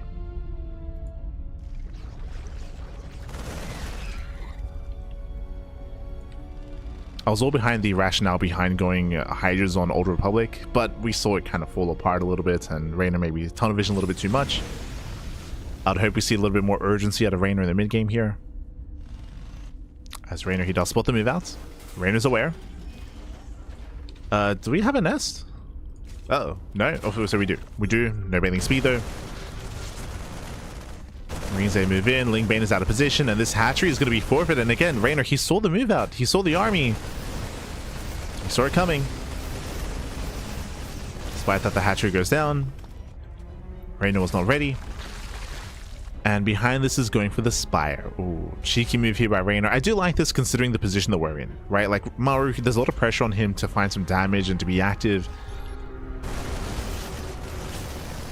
But I don't know how concerned Maru's going to be with scouting and checking for tech.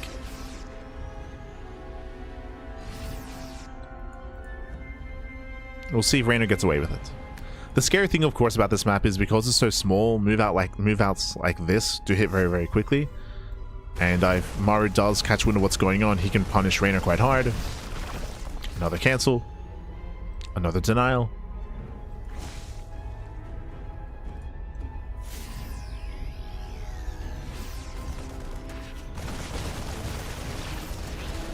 Reynor's trying to keep up. 2-2 now, more than halfway done here for Maru.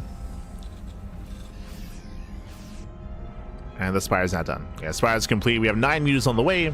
So far, Maru's unaware. He's unaware, in fact. And as a result, no turrets. Right now, the bases are vulnerable. They're exposed.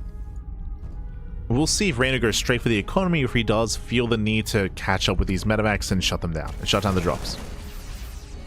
It's going to be one or the other. Oh. Ooh, scan. I don't believe saw the Mutalisk. It was close, though.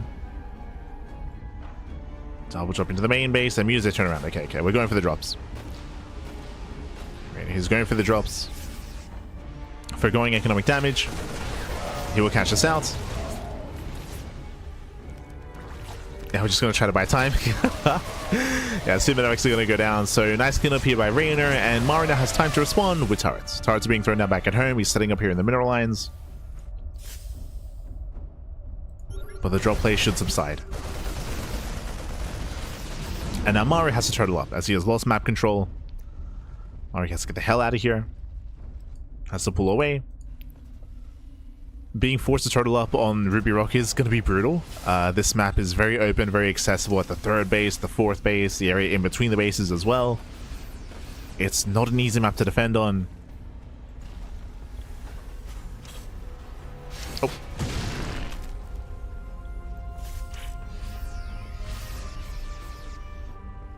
And Reynor, he's maxed out. Now, over time, Maru, he's perfecting his army. More Widow Mines, Thor production as well.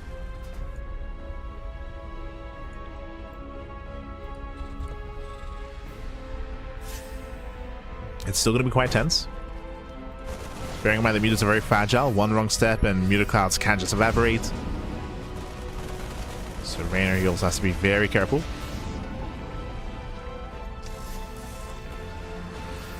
Smart's being active, catching out all these Banelings. Very nice. Oh my god, the efficiency. That's what, 15 Banelings getting caught out? Aye. And nice catch out of Maru. He's bushing. He smells out in the water. At the same time, Reynor going for the backstab. Oh, there's 3 turrets in the main. Jeez. Turrets are ready. More turrets on the way. Oh. And mines are connecting. Muta's going to be going down. So far, that's 3 muta kills. Using 3 mutalisks. Now, thankfully, Reynor is taking up Hive. Hive is on the way, so we're thinking about something greater here. But Maru is now maxed out. He's got his Thors.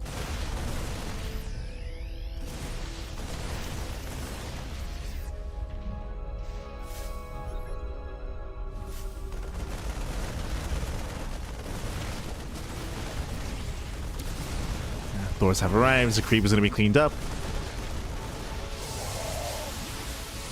And Maru, he's trying to gain ground. Oh. Pushing further out. Yeah, Thors, they zone away the mutas. Still a bit of an awkward engage here from Maru. Still for the queens. Okay. He backs off. He's going to throw away the supply. At the same time, Reynor tries to counterattack. Going to be distracted. Yeah, distracted by the Metamax. Maru, he rotates to the south side as well. Catching out some free mutas. A little bit messy here from Reynor. Yeah, we're getting messy. Getting a little bit chaotic. Oh. Yes, once again, we need more lings here. Yeah, we're lacking Zerglings. Ultra Cavern is now on the way, and Maru's pushing through. He's moving in. It comes down to the mine shots, the spread. I believe that was the only Widow Mine. Uh-oh. And they roll in. They roll in. They crash into the army. Only 1 Widow Mine. And with that, Maru has to get the hell out of here. He'll lose everything. Maru's cleaned up. Mutas, they move in. And Reynor holds. Reynor, he does hold on. The Ultra Cavern is almost done. Again, there was no backbone to Maru's army here. He only had the 1 Widow Mine. So Maru did overextend. Nice scan. Does hold the Ultra Cavern.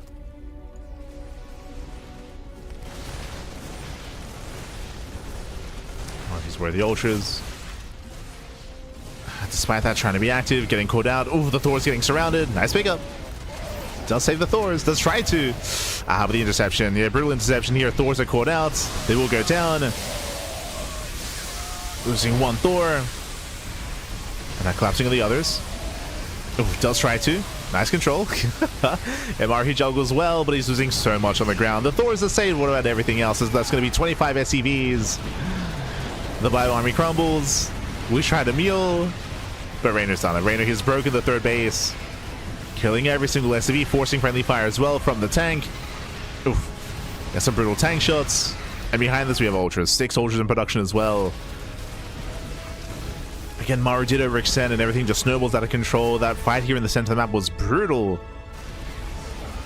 That allowed Reynor to gain map control, go for the counterattack, move out, break the third. And this is game-winning damage. It's game-winning damage here. GG gets called, and Reynor, he will claim the series 3-1, advancing on to the grand finals. GG. GG, well played. Oh, he's so happy. GG, well played. I mean, I'm sure he's a little bit annoyed about the internet going down earlier. I mean, I'm sure you noticed as well, but Reynor, his camera was like was stuttering a little bit. We were dropping frames. And I did notice a couple of frames dropping in game as well, which I think might signify that Reynor was having some latency issues. But hopefully it does clear up throughout the course of the night, as Reynor will advance on to the grand finals. Maru, he is out of the GSL CK. Out of the tournament. When it comes to the game itself here, again, we did see, I mean, I'm still very much so don't want to say perplexed, or I still feel a little bit, I'm still left wanting regarding Old Republic. Like, I can see Reynor just 3-0ing this series, but the Old Republic game was really odd. It was really weird. Like, it felt a little bit off, and it is possible that maybe like there was some latency issues and things that were bothering Reynor outside of just the game, which may have impacted that game a little bit. But yeah, I was still very impressed that Maru, he brought it back and made a series out of it, despite certain things going against him, of course. GG, well played. With that, Reynor, he will advance on, and we do have our next series getting ready for us. Videos are underway. Up next will be the lower semifinals, Lambo versus Solar. For now, we're going to be going on a short break. We'll see you guys soon after the break. We'll see you soon, as we were not able to sub the ZVZ finals. Oh no, not like this. We'll see you after the break.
And welcome back, everyone. Welcome back. Welcome back to the GSL CK. The GSL CK day number 2. We're here in the semifinals, and we are jumping into our fresh series. Spawning in the bottom right-hand corner of Ruby Rock, we have the German Zerg player. We have the Red Zerg. We have the Red Zerg player himself, representing Shopify Rebellion. It is Lambo.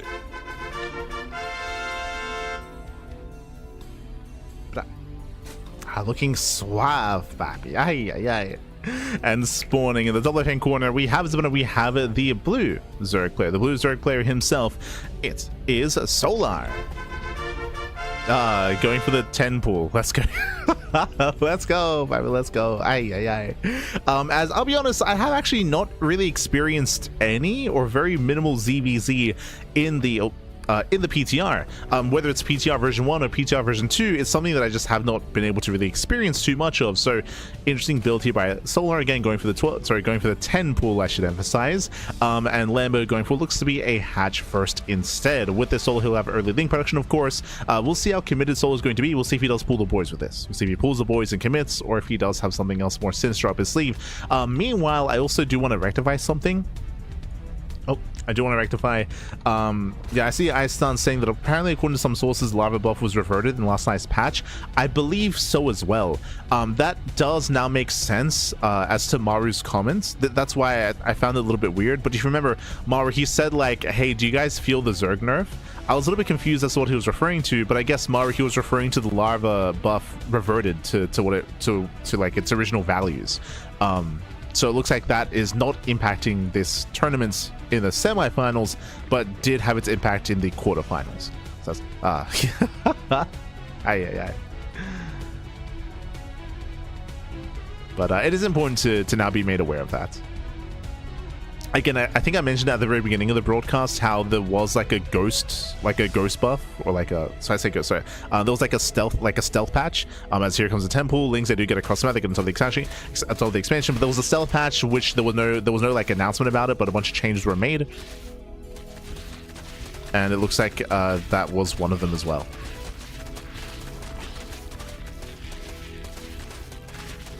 As things they do get on top of the expansion, so far dealing quite a bit of damage. The boys are being pulled. The hatch is getting low. Would you just fight?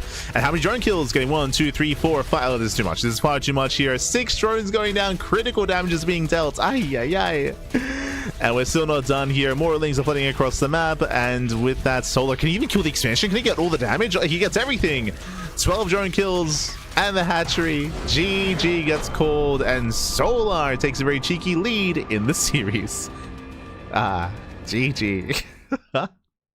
GG, well played. Solar disgusted in himself, Bab. He's like, GG, well played. Solar with the 10 pool link flood here across the map. Lambo was unaware of what was going on. Again, the Lambo went for a standard opener, and with that Lambo, he was forced to pull the boys, tried to save the natural expansion, failed to do so. He lost everything, the boys and the expansion. GG. GG, well played. Solar takes lead in the series, and I'm sure Reynor's watching, by the way. I'm sure. Oh no, not like this, baby, not like this.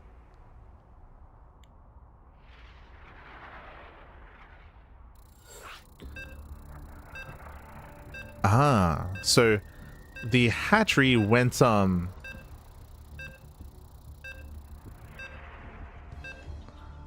okay, so I should explain here before, because I don't want to spread misinformation. So the lava spawn rate was not reverted. It was still buffed, so the lava spawn rates went from 10.7, which was the original rate. It went down to 9 seconds in day one. Day one of this tournament, it was down to 9 seconds for the lava spawn rate, and then for day 2 of this tournament, it went from 9 to 9.5. So it is still a faster spawn rate than the live version of the game, but it is slightly slower compared to day 1 of the PTR. so we did get an amendment to it, but it is still an increased, like the spawn rate is still increased.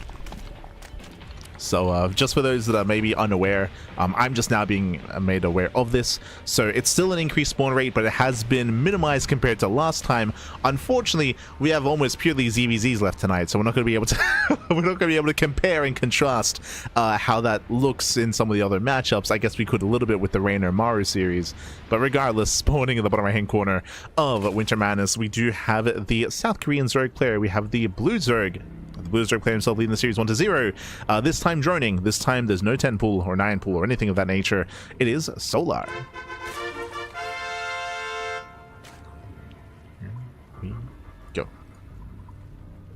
And spawning in the top left-hand corner, we have the German Zerg player. We have the Red Zerg representing Shopify. It is Lambo. Oh, not Reynor. Oh, I just realized that's... Yeah, I'll fix that up soon. Let's go. Let us go. For those that are maybe unaware, because this is played on the PTR, the application that we use for player intros, as you can see, it automatically pulls data from the game when it comes to the player introduction. But for the PTR, it's a little bit broken, so I have to manually change it. So I do apologize for that. There we go. Lambo for Shopify. So intro should be fixed. But otherwise, we are getting into game number 2 here. So far, standard opener, hatch gas pool out of Solar, likewise at Lambo as well. Despite the chaotic nature of game 1, we're calming things down here in game number 2. Welcome to Winter Madness. Winter Madness is a larger map of the map pool, longer rush distance by ground. As a result, we do often see some more mid-game play, but ZVZ is a very aggressive matchup in the live version of the game. I would imagine that's the case in the PTR as well, where we often do see 2-base all-ins. A lot of 2-base play, a lot of hidden Evo chambers, earlier Roach Warrens, save faster tech, rushing into a Spire. In general, it's quite rare to see Roach v Roach in this matchup. I say Roach v Roach, it's quite rare to see kind of like 3-base play in ZVZ nowadays. But if we were to see it, it would be on Winter Madness for sure. Like there are certain maps like Winter Madness which do allow for more defensive play and for some more mid to late game play as well. So if we were to calm down and get into Roach versus Roach, it would be on this map. But we'll see. For now, third bases are being taken. Oh, we do see a hidden Bailey nest at a Lambo. Okay, let's go. I was like, if we were to get into a standard game, it would be on this map. But Lambo heard that. He's listening to the stream. He's like, nah, let's go. Let's double down, Bappy. So it's going to be a Bane bust at Lambo, hyper aggression. And we'll see if Solar can recognize what's going on. Solar does have the faster third expansion. We do see the third base being thrown down here from Lambo. But again, Solar's unaware as to the tech of choice. Solar's unaware. Getting his own standard Baneliness timing here. Baneliness is almost done for Lambo. Links are moving out. And you can see here in the production tab, 14 links, 16 links in production. Again, as we mentioned, Lambo's all in. He's all in. This third base just for show. It's all or nothing for Lambo. So far, he's kept his army hidden. And ideally, these Banelings, yep, they morph in. We have 2 Banelings across the map. So far, out of vision of the Overlord. And now we pull the trigger. It's go time. It's now go time. And you can see here that with the standard Baneliness timing, it's not ready yet. Yeah, Solar's not ready. It's going to be purely a Link Queen defense. Second Queen moves down from the high ground, from the main. And here comes another pair of Banelings. You can see Lambo trying to bait out the army. Oh, Banelings, they do not connect. Going to be zoned away for now. Yeah, they're going to be zoned away. Meanwhile, the hatchery is surrounded. It's going to fall. One Baneling goes down. Oh, nice target firing on the Banelings. Oh my god, Solar, calm down. It does focus on the Banelings, and Lambo pulls away, and Lambo's droning. Lambo's droning up behind this. He successfully killed the third expansion. He's now up a base. It's now on Solar to counterattack. It's now on Solar. Zones away the army, surrounds the third expansion. This base is going to go down. Yeah, this... That's not Lambo. He's trying to engage. Can he do so? Can he hold on? Yeah, the hatchery's getting low. Ooh, Bailey connects. And Lambo barely will hold on here. Saves the third expansion. Oof. Does trade 2 for 2. Trades Banelings. There's 1 Baneling left, and Lambo holds. Lambo, he does barely hold on to the third, and with that, Lambo takes a lead. Does take a lead. Solar, he's down in expansion, just now throwing one down. Lair is now on the way. It's almost done, actually, here for Solar. Does have that Lair advantage. And with this, what are we planning to do with the Lair? Spire play? Do we go into meters? Gases are being taken as we speak. It would make the most sense here for Solar. But we have Roach production underway for Lambo. He's being hyper aggressive. He's not slowing down. As I mentioned, Solar, he's trying to get away with Muta play. The Spire has been thrown down, but can he survive? Can he survive? Because we have those 6 roaches. They're coming. Solar trying to scout. Pokes in, spots the roaches. He knows. Yeah, it does spot the roaches. And you see Solar setting up back at home. He's getting ready for the all-in. Now, what's crazy here is that Solar, he saw roach production. We can see that Lambo is droning. Lambo, he did make 6 roaches, and that's it. Only 6 roaches. It's a fake out at Lambo. Lambo's joining up behind this, and he's forcing a big overreaction by Solar, as Solar throws down 4 spine crawlers. Ay, ay, ay. So massive overreaction. Lambo's pushing. Solar's trying to buy time. Spire is almost done. Now, what's important is that I believe Lambo is unaware of the Spire, so this can still pop off.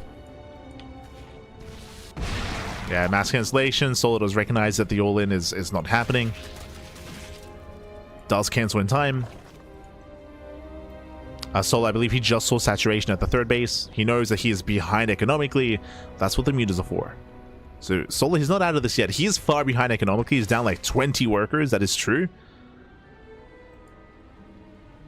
Spine crawlers on the way. 0 spores. How many queens? 2. Only 2 queens for Lambo. These mutas have potential. They have a lot of potential here. Oh. You just say that they now get spotted. Lambo knows. Lambo, he knows, he is aware. We can see Solar just settling for overlords, and he will catch a lot of overlords here. 1, 2, 3, 4, 5 overlords going in. Can we get 6? Getting up to 6 overlords. Heavy supply block for Lambo.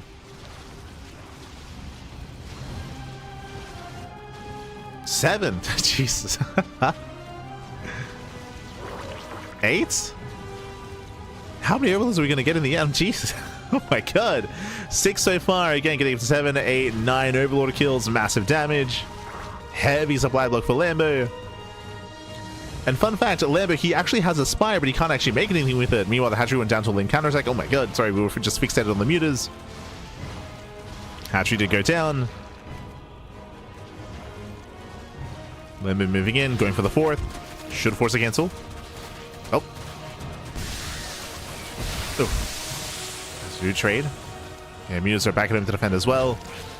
Ooh, 1 Baneling gets into the mineral line. No major connections. And Solar holds. Wow. Solar, he holds. He defends. Corruptor production has begun. Corruptors, they will help against the mutas, but again, Lambo, he has no 3rd expansion. How many? It's 12. I thought we were going to cap out at 10. 13. The miss rally. We're just throwing overlords away. Another supply block for Lambo. Another supply block. Aye, aye, aye. 5 overlords in production. Look after your overlords, Pappy. Look after them. Not like this. 6 overlords on the way. A laser, calm down. It was 13 overlord kills.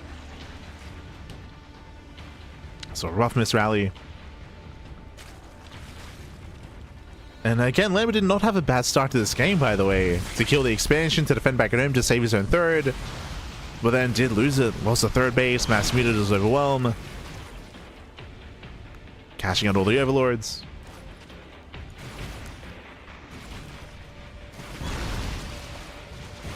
Oh.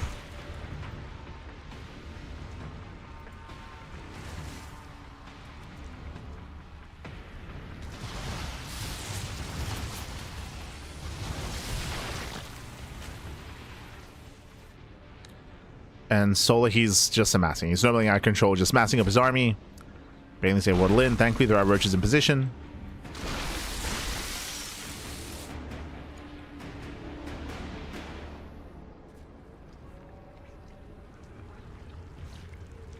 We have our roaches. Lings, they bust into the main. Ooh, they get past the Bailing. Ay, ay, ay. They do sit by. Muse will hit the 3rd. Catching out a Spore. A Queen as well. Or even just diving on the Corruptors. It's going to be a messy trade here for Solar, but Lings, they do get into the mineral line. There's nothing on the ground. There's nothing on the ground. Free damage here at the 3rd. Taking down 12 drones. GG gets called, and Solar, he'll take a 2-0 lead in the series. GG. Whew. Yeah, he's just sipping on that coffee. GG, well played. And again, there was a bit of a back and forth here. Lambo, he had a good start, as we try to emphasize. Lambo, he was able to kill the third expansion. He defended his own third base. He faked out the Roach all in, and Solar, he fell for it as well. But we saw that the Spy was never scouted, and Lambo was not ready for Muta play. Lambo, he was caught with his pants down. The pants were down completely. Mutas, they just wreaked havoc, getting so much damage done. Heavy supply blocking on Lambo, of course, gaining map control, dealing damage across the map, and just causing so much chaos, where Lambo couldn't even get into his own mutas. He wanted to, but he was supply blocked. GG. GG. And also, on top of that, eventually he did lose his own third base as well. He lost the expansion, was torn apart.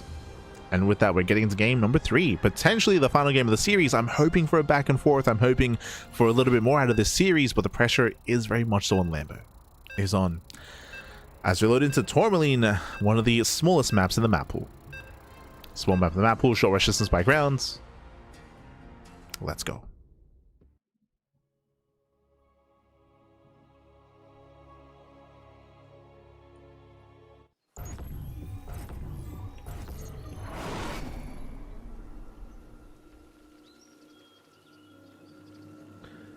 See in the chats. Live is 10.7, then was 9, now moved to 9.5. Yes, as we did clarify earlier. But I think maybe that comment was made before I clarified. I'm not too sure. But yes, a bunch of changes were made. But here we go. Spawning in the top right-hand corner of Tourmaline, we have the South Korean Zerg player. We have the Red Zerg representing himself, but leading the series 2-0. It is Solar.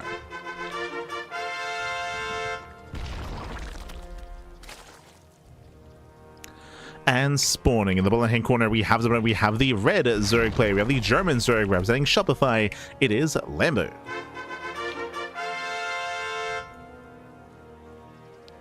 We go.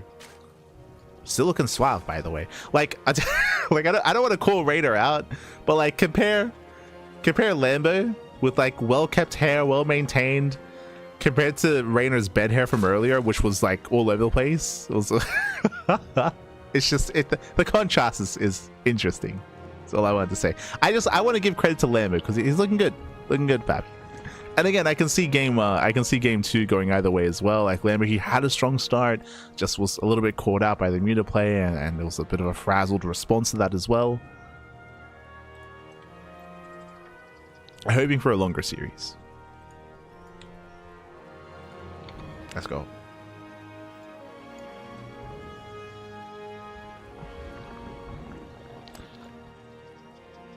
As once again, Lambo going for a hatch gas pool. Standard open out of Lambo. Meanwhile, Solar once again going for the early spawning pool.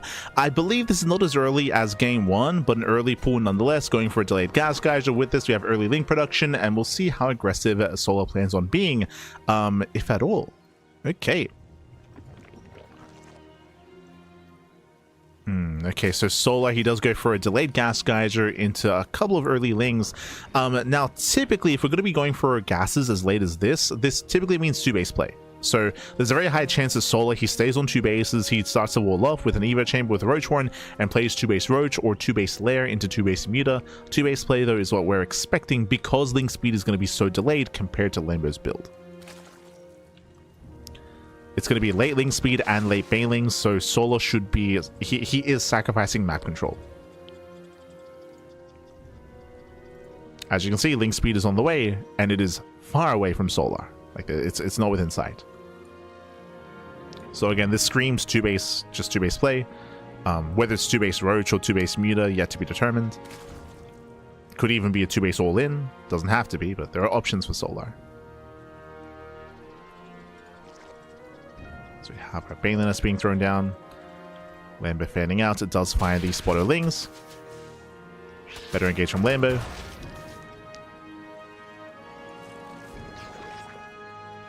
Oh, and are we going to commit here? 6 lingers on the way. The wall is currently open. Lambo does get a bit of a scout off, confirming lack of tech, at least on the low ground. Is going to be 2-base Lair to Solar, going for the Lair before the beginning of the wall. And Lambo's droning. Lambo's droning up. For a moment, I thought that he might just commit, but no, he's droning, he's saturating. And Solar will successfully wall off on 2 bases. Oh, no, here comes the all-in. It's going to be close. It's going to be close here. So Solar, he does have the wall up and running. But remember, Solar, he has no Baneliness because this build does skip Banelings. So it's going to be purely a Link Queen defense against the Bane Bust. Here we go. It's all or nothing for Lambo. The goal here is to try to punish Solar and kill him before we mass up those roaches. And remember, it was a lair first before the roach warren as well. Yeah, Solar setting up that secondary wall. He does see the Link Flood. He's fully aware. Does see this with the Overlords. We do have a Transfuse. Yeah, there's one Transfuse available. Roach Warren does finish. Roach production has begun. Uh-oh. And do we Transfuse? We do. Yeah, there's a Transfuse as well. We have 5 Roaches on the way. Backup Roach Warren as well. Things looking bleak here for Lambo. The all-in is failing. Yeah, the bust is failing. He will kill the Queen. But we have a second wall already. And now we have 5 Roaches. It's going to be close. Yeah, it's going to be close here. Lings they flood in. Yeah, they flood in. They get us around. Does collapse on one of the Queens. Yeah, he gets one Queen. The boys are being pulled. Can we save the second Queen? Roach is now popping out as well. It's going to be a close defense. Spinecrawler does finish. And again, Solar, he's barely holding on here. Does lose both Queens. And Lambo, he's all, like, there's no turning back, right? Again, we are all in. There's no joining from here. Either Lambo kills Solar or he dies trying. As here comes the second wave.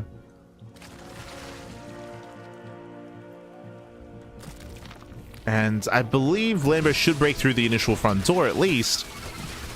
But can he get on top of the roaches? Banelings should be going for the Spinecrawler. They will. Yeah, Spinecrawler goes down. We flood in for the surround. And does get 1, 2, 3 roach kills. Not bad. Oh, can we break through? We can.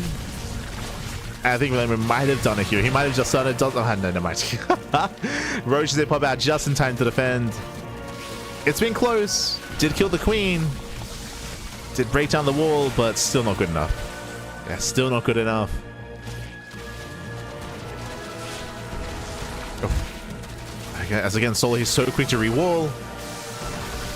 Painlings don't make it through. Does get us around, but GG. Yeah, GG gets called. We just run out of steam, and Solar, he will claim the series 3-0, advancing on to the grand finals. GG. Whew. GG, well played, Solar. He will claim the series. He will advance on. Again, we saw some cheeky builds from both players, to be fair. Here we had, of course, the Bane Bust. We had the all-in out of Lambo. We did see the early Link Flood out of Solar in game 1 as well. So we did have a bit of a back and forth here. And again, I'm still thinking about game 2. Like game 2, like Lambo, he was in a good position until everything fell apart around him. But with that, congratulations. Congratulations to Solar, does claim the series. Lambo was unable to punish the 2-base play, and Solar, he ran away with it. GG, well played. With that, we're getting ready here for the grand finals. It'll be a best of 7 ZVZ between Solar and Reynor. That's going to be facing off in the grand finals. Players, they will need some time to get their vetoes underway, just as a heads up.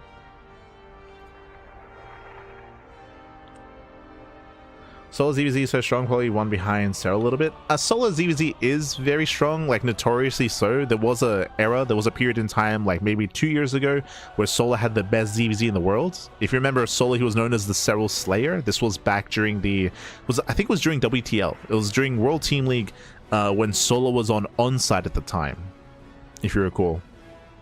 That's when Solar was popping off. But again, that was like 2-3 years ago, 2.5 years ago.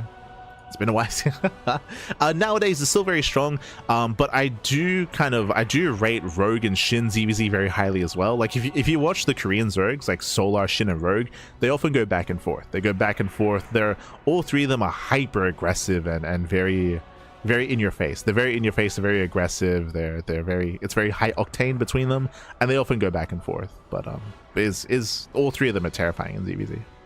Terrifying. But for now, we're going to be going on a short break. And when we come back, we'll have that final series.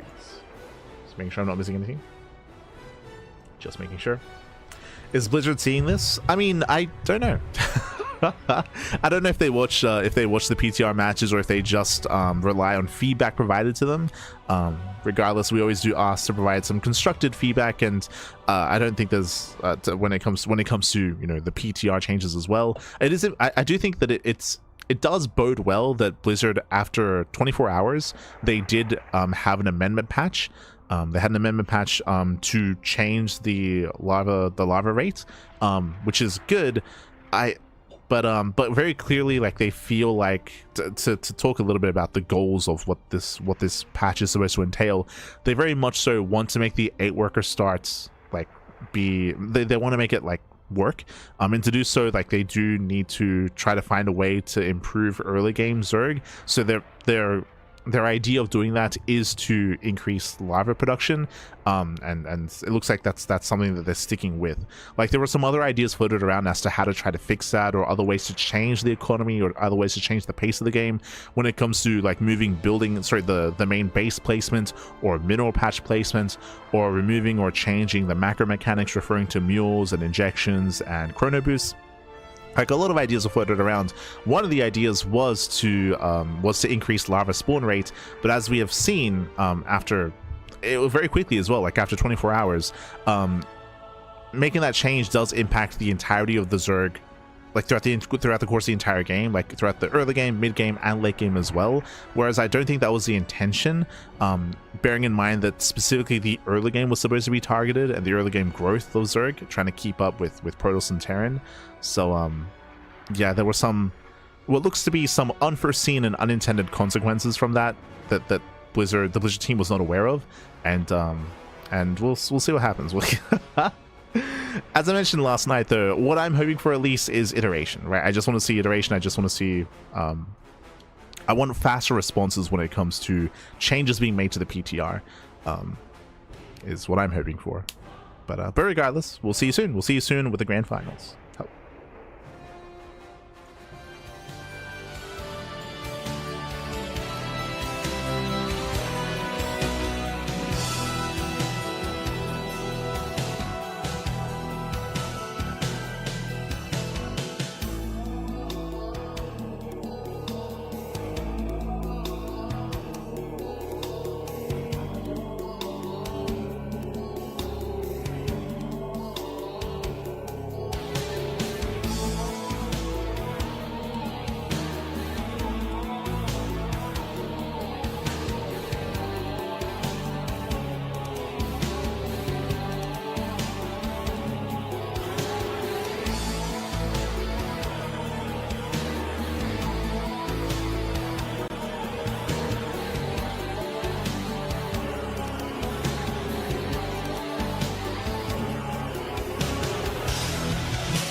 Welcome back, everyone. Welcome back to the 2026 GSL CK number 4, day 2 here, the final day, the final series, the grand finals of the tournaments. I'm of course VIP. With me, I'm joined by these final top 2 players here. It's going to be a ZVZ matchup, Reynor versus Solar. When was the last time we had a ZVZ finals? It's been it's been a long time. It's been a very, very long time here. So we're jumping into another Zerg versus Zerg matchup here. Of course, bearing in mind this is the PTR edition as well. We're on the PTR. We're in version 2.1. Is that what we're going to be calling it here? As it has been a bit of a stealth patch to the PTR. It has made some changes, but regardless, we have our ZVZ, and spawning in the top left-hand corner of Winter Madness, we have the blue Zerg player. With the blue Zerg player himself, we have the South Korean Zerg. It is Solar.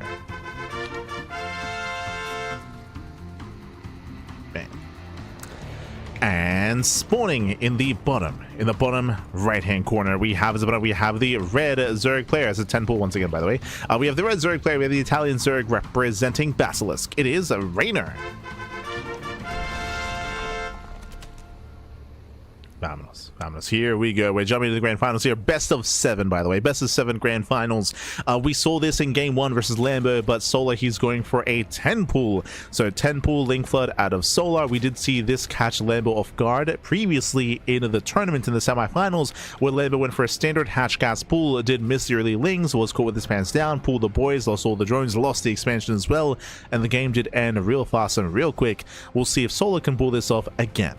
Now, I'm certain that Reynor was watching that last series and watching that ZVZ between Lambo and Solar, so I'm sure that build is in the back of his mind. I'm sure he's aware of how Lambo responded, reacted, and I'm sure he has his own ideas as to how to correctly, or how to maybe adjust that response, and how to maybe even defend, save the natural base, and build up into a longer game. We'll see, as here comes a Link Flood. Here comes a Link Flood, here comes the 10 pool. As Lings are flooding out across the map. And also, as we flood across the map, if you want to help support the GSL, if you want to help support the GSL and GSL CK, you can do so via Patreon, patreon.com/GSL. The Patreon has been, or because of all the support on Patreon, we have been able to fund GSL CK, this monthly tournament series with a bit of a flexible format, some team league formats, some otherwise bracket formats as well.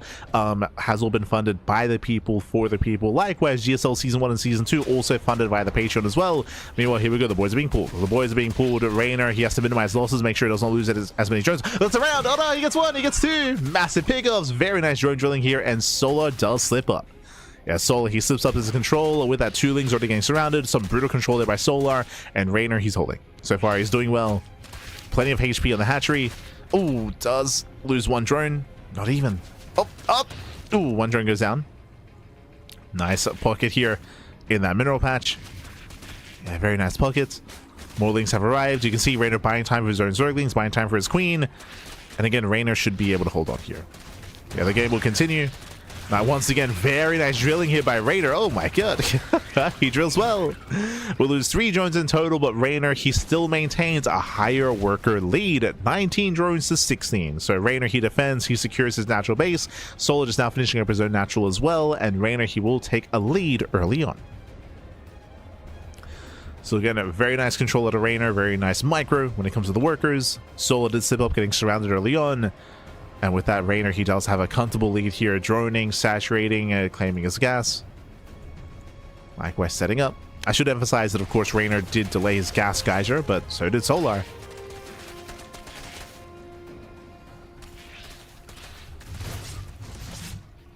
With that, Reynor catching out one of the drones. Does catch 1. And will pull away. It does pull away here. So again, Reynor, he is looking quite comfortable so far. Right now, the pressure's on Solar. When it comes to ZVZs, when it comes to mirror matchups in general here, having a worker deficit is brutal. It's very, very difficult to recover from this. The pressure is very much so on Solar. When it comes to, I mean, there are ways to do so, say 2-base muta or Ling run-bys, Ling counterattacks, some kind of aggression. We'll see what Solar does try to get into here to try to catch Reynor off guard, to try to recover in this game. Link speed is on the way. Reynor stays in gas. As Reynor, he will lose 1 drone. Okay. 1 drone goes down. Solar, he does invest into link speed, but he's starting to wall off. So Solar, he's walling off on 2 bases, and what's important here is that this setup that Solar has at the natural makes it look like 2-base Roach or 2-base Muta. That's what it perceives here. That's what we're perceiving. What I mean by that is that Reynor should not be expecting link speed, right? Link speed should not be being researched, because the idea here is that Solar wants to go into Roach heavy play or Muta heavy play, whereas Solar is going for an all-in. You can see here he's going for a link flood. He's hiding all these Zerglings. Now, because of what Solar is showing to Reynor should not have a Baneling Nest, and there isn't. There's no Baneling Nest, so Reynor's going to have to defend with purely Link Queen. It's going to be a Link Queen defense against a link flood from Solar. A Baneling Nest would be ideal here, but Reynor, based on what he's seen, should not have a Baneling Nest. So here comes the all-in. Again, massing up more Zerglings. We're still waiting for link speed to kick in. We have +1 Carapace on the way. Interesting, just revealing the upgrade. Solar now claiming his 3rd. Again, he wants to make it look like a standard build, and here comes that flood. Here comes Solar. A little bit premature here, as Reynor is about to confirm. Reynor, he's still droning, by the way. Oof, he's still droning up. Still has no idea. Now he does. Yeah, now he sees. Oh my god, massive catch. Yeah, massive revelation. Solar, he does commit across the map, but Reynor back at home. Yeah, so evacuate the 3rd base. The 3rd base is forfeit completely, and we'll see if he can wall off. Yeah, Roach Horn is done. But again, Reynor, he's droned up so much. He was actually mid-transfer. No! Yeah, has to pull away again. Hatchery will go down. Oh, wants to bait out the army. Yeah, wants to bait him out, and does almost get this round on the Queens. Casito. Queens, they pull away in time. Boys are pulled here to buffer. And once again, Reynor dancing with death. Does avoid that surround. Will still lose the expansion. And Solar, it's taken too long here. He does not get in. Yeah, it doesn't get in. Reynor, he will survive with a higher worker count on 2 bases. Remember, Solar's 3rd base is very late, so killing the 3rd base is not good enough. Not good enough. And Reynor behind this, going for the Spire. So again, very good reactions here by Reynor to be able to evacuate, pull away, wall off the natural, avoid the surround. A lesser player would have just died.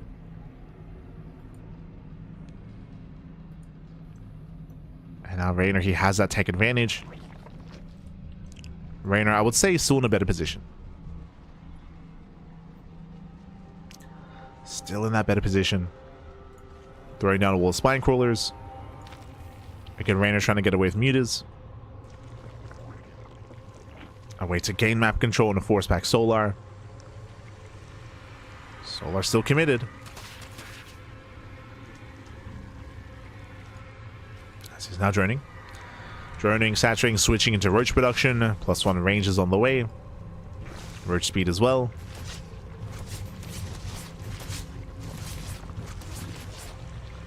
Meanwhile, the Spire is now done, and we should be seeing Muta production soon out of Reynor.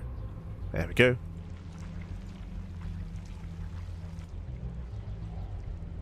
Here's now on the way. Reynor scouting across the map as well. Will now confirm saturation and the army. Does get eyes on the Roaches.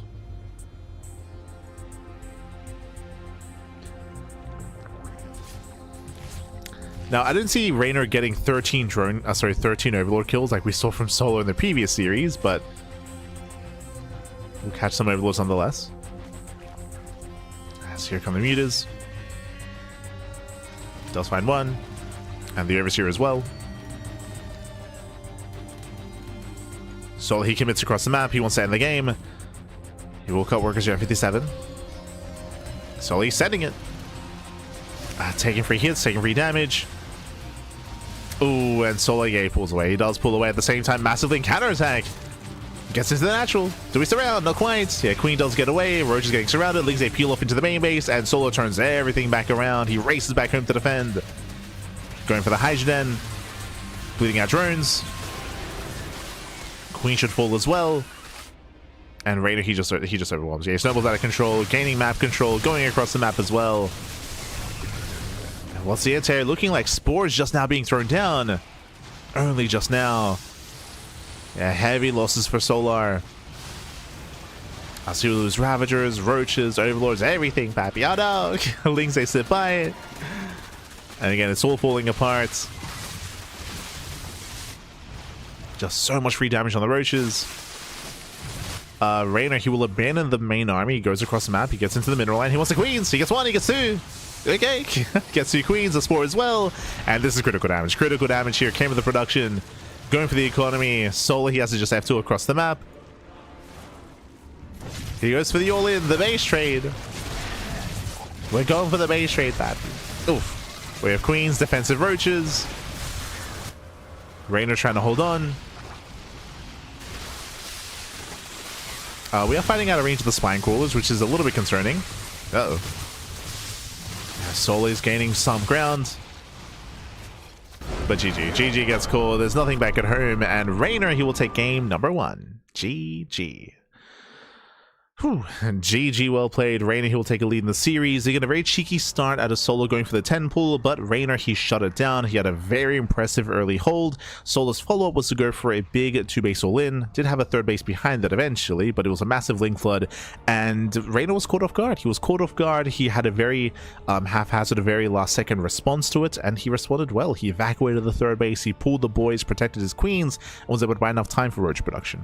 And with that, Reynor, he was able to hold on, defend, get away with his lair, and get into Spire and Muta play. And with that, he just snowballed out of control.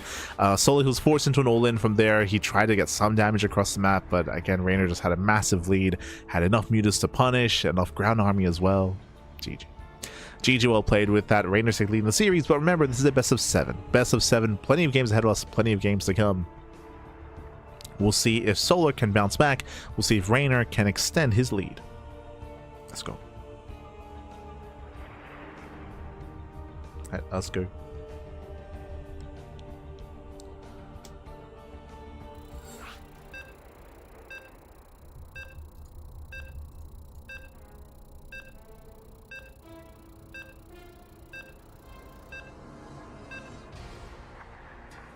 Screenshot. So ZVZ is balanced. I mean, I will say that PTR changes, like due to how mirror matchups work, especially like where we're not seeing anything too like egregious like here for sure. But it is a bit of a shame that the amendment patch happened after day 1, after we lost all the Protoss and most of the Terrans. Like we it's after we lost Clem, Classic, and Hero that like, okay, now we can try to like fix things up. I mean, you could also argue that they you know, they were like martyrs in their own way. You know, they went down just so that the change can be pushed through into the PTR, I suppose. But here we go. Spawning in the bottom right hand corner of Title Citadel, we have the blue Zerg player. We have the South Korean Zerg down in the series, but we'll see if we can bounce back and make a series out of this. It is Solar.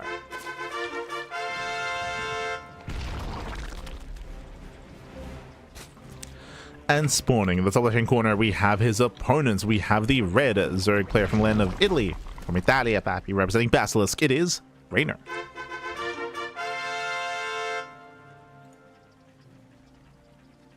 Here we go. Oh. As we are getting into game 2. This time we're droning, we're saturating. Remember, game 1, Solo did start things off with a 10 pull. This time we are droning up, saturating, and building up into a standard early game. So far, at least. Welcome to Title Citadel. Title Citadel is a bit of a larger map. I mean, a little bit more so than, say, 10,000 feet or Tourmaline.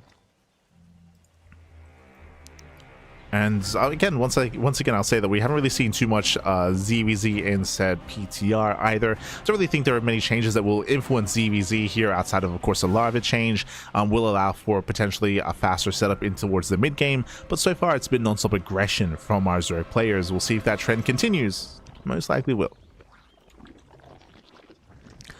Of course, we have our goal base here towards the bottom left-hand corner, which may factor in. I mentioned this previously, but I don't really expect to see too much mid to late game in this series, in ZVZ in general. It's quite rare to see. Like, very often we just see a lot of aggression, a lot of high octane in the mid game. So now we have our hatch gas pool, standard openers. So far, so good.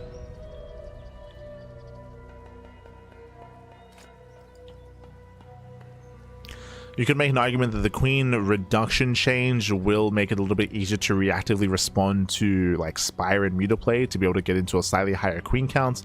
But even then, like what's important is that these like we haven't had the chance to kind of have that kind of response. Like Muta play did occur last game, but Reynor already had a lead, of course. Like it's important to bear that in mind. Already had that advantage.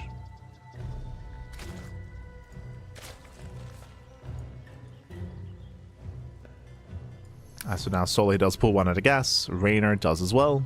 This is a standard gets. Pulls one out of gas. From here we claim our third base into a safety Baneliness as well. We'll see if anyone skips their Baneliness, and we'll see if anyone goes for an early Evo chamber. But so far, this is the most standard ZVZ we've experienced the entire broadcast, including the previous ZVZ with Lambo and Solar.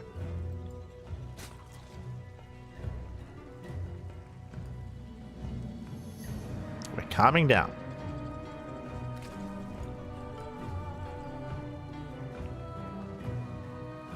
You know, yep, there we go. We have our standard Baneliness timings at 320. Baneliness are thrown down. And from here, we should get some safety banelings. From here, we might see one of the players invest into a heavier link count to apply some pressure. That's something that we could see. Otherwise, we should then drone up into 3 bases and then take up into roaches. So still looking for any kind of big deviation. Say an Evo chamber, roach warren, faster lair, earlier ling aggression.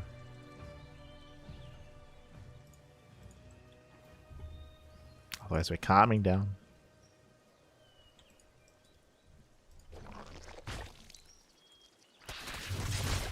So we do throw down our first Evo chamber from the side of Solar.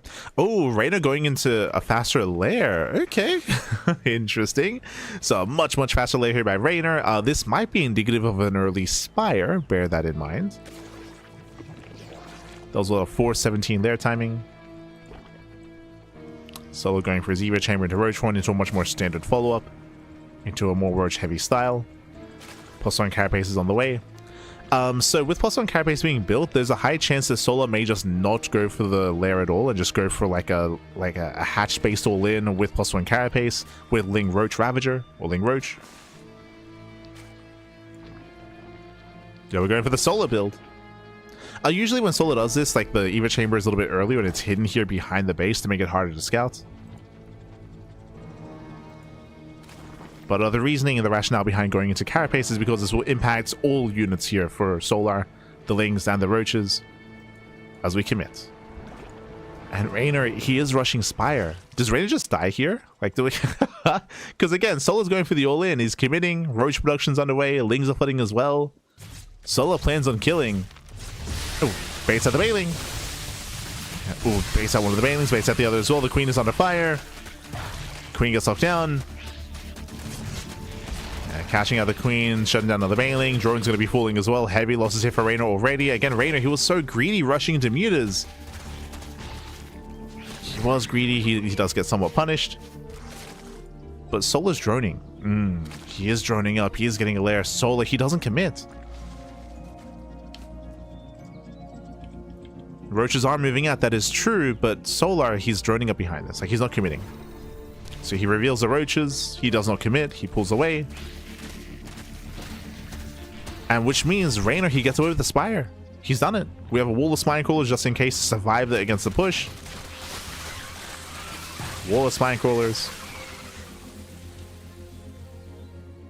We can cancel. Yeah, there we go. There's the cancellations. Reynor, he does realize now that it is not an all-in. He's like, oh, thank God. And Reynor, he will gain map control. Now, the question becomes, yes, he will gain map control, but with 7 more Roaches on the way, can Solar do enough counter damage to equalize? Can he potentially even break the third? Mutas are revealed. The pressure is now on Solar. As Reynor cannot freely drone up. Freely drone.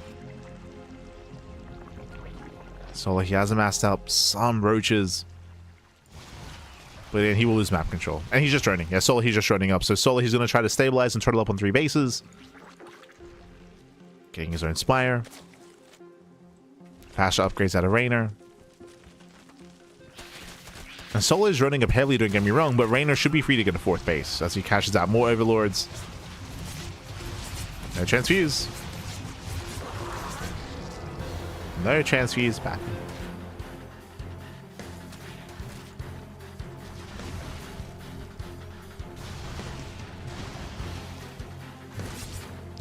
And again, I do think that if Solar had committed with his +1 carapace timing with his Ling Roach all in, I do think he would have just broken the third base and might have even got more damage there as well. But again, Solar didn't know that it was going to be 2-base like Spire. Like, he didn't know that it was such a fast lair and such a fast Spire. He didn't realize how vulnerable Reynor was.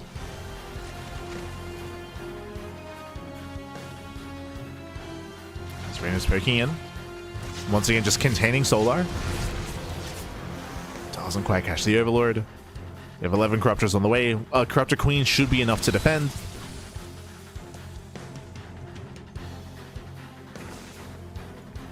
So Reynor's coming in that fourth base. As we mentioned, because of Reynor's map control, he's free to expand, get a fourth. And Solar should be contained.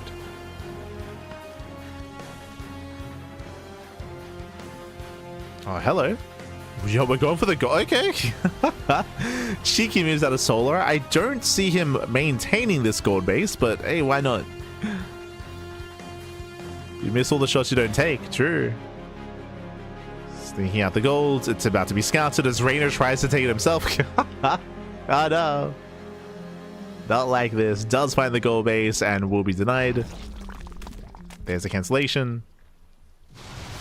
Now the real question becomes, can Reynor maintain this gold? How many Corruptors? 17. Gee, almost as many Corruptors as our Mutas. Oh my, that's a very high Corruptor count. 5 more Corruptors on the way. So Corruptors, of course, they are amazing when it comes to playing against mass Muta. Like, Corruptors are very tanky, they're very robust. And they should be able to hold their own. The downside, of course, is that they're a little bit more limited in what they can accomplish afterwards because they can't harass anywhere near as well as Mutas. But in a head-on fight, I do favor them. Meanwhile, Lings, they do get us around. He gets 1, he gets, ooh, 2. Yeah, 2 Queens do fall. The Spore, the 3rd Queen as well. Mutas overwhelm. Where are the Corruptors? Out of position. Yeah, Corruptors out of position. Nice damage here by Reynor. Ooh, he has to respect the Corruptors, though. Yeah, he's got to respect them. When we spoke about this earlier, Corruptors, they cannot support the Roaches on the ground. And the Roaches, they get surrounded. Ay, ay, ay. Some heavy losses there for Solar. Bleeding out a wave of Roaches.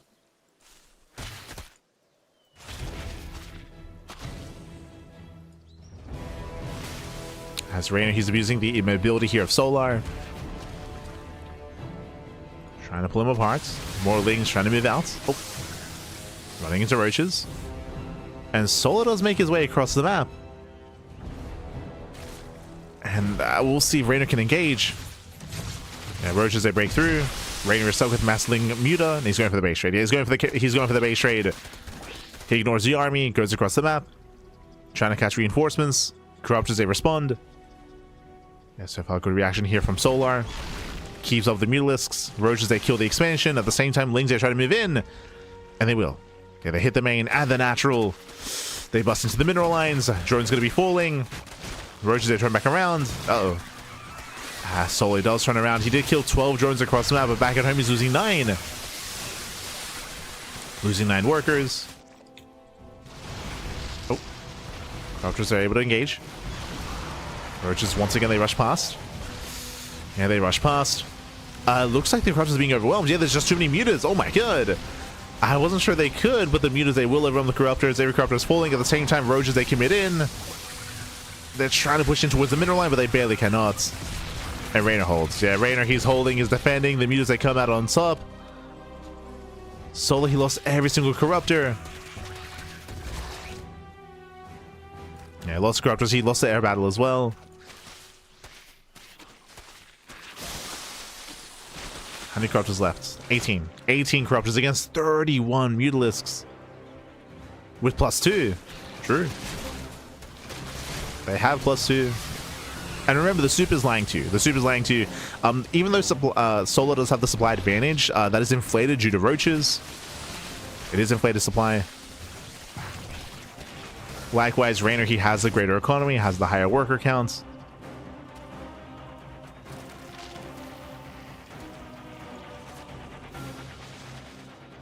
And Solar, he can't do anything. He can't move out. He can't make use of this army. And he's barely even defending. Barely. Now, Solar, at this point, he's just building up into one big push. Just building up into one big move out. Speaking of, it's happening. Once again, Corruptors are overwhelmed. We're up to 32 Mutalisks. Oof. And once again, Reynor, he can just engage. What's important as well is that he does engage ahead of time before the roaches get across the map.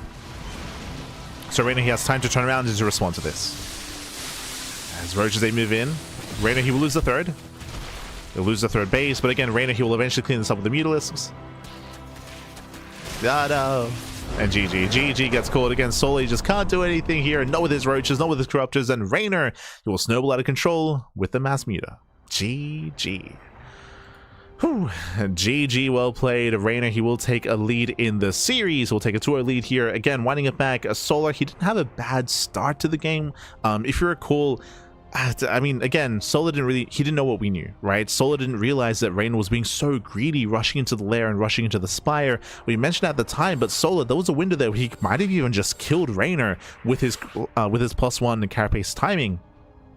And so that was the moment where Solar moved out with his lings. He killed the queen, he killed 3 drones, he denied mining as well. He was getting a surprising amount of damage with so little, but he was droning up behind it, right? He was droning, he was saturating. Again, Solar didn't realize how greedy Reynor was being, and as a result, once Reynor got into Spire play, into the mutas, I mean, that was almost game then and there, right? Solar was contained, Reynor was free to expand. We did see Solar invest into a heavy Corruptor count, and he was able to hold his own, but upgrades amassed, and the reality is Reynor still builds up a greater Mutalisk army and was able to pull Solar apart. When it comes to Ling run bys, Ling counterattacks, Muta play as well, in the end Solar's economy was crippled and he couldn't really keep up with his Corruptor production, couldn't keep up with the Mutalisks. GG. GG, well played. And with that, we're now getting into game number 3, and we'll see if Reynor can extend his lead. We'll see if Solar can begin the comeback. As we're jumping into Tourmaline, a very small map of the map pool. Small map of the map pool, short rush distance by ground. Let's go.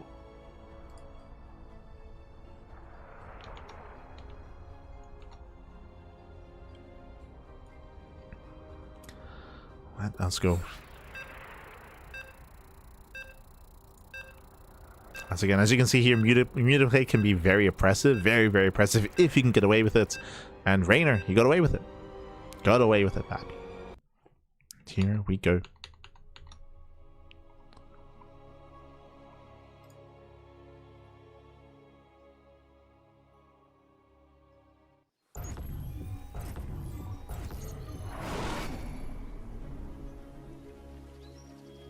And spawning in the top right-hand corner here of Tourmaline, we have the Italian Zerg player.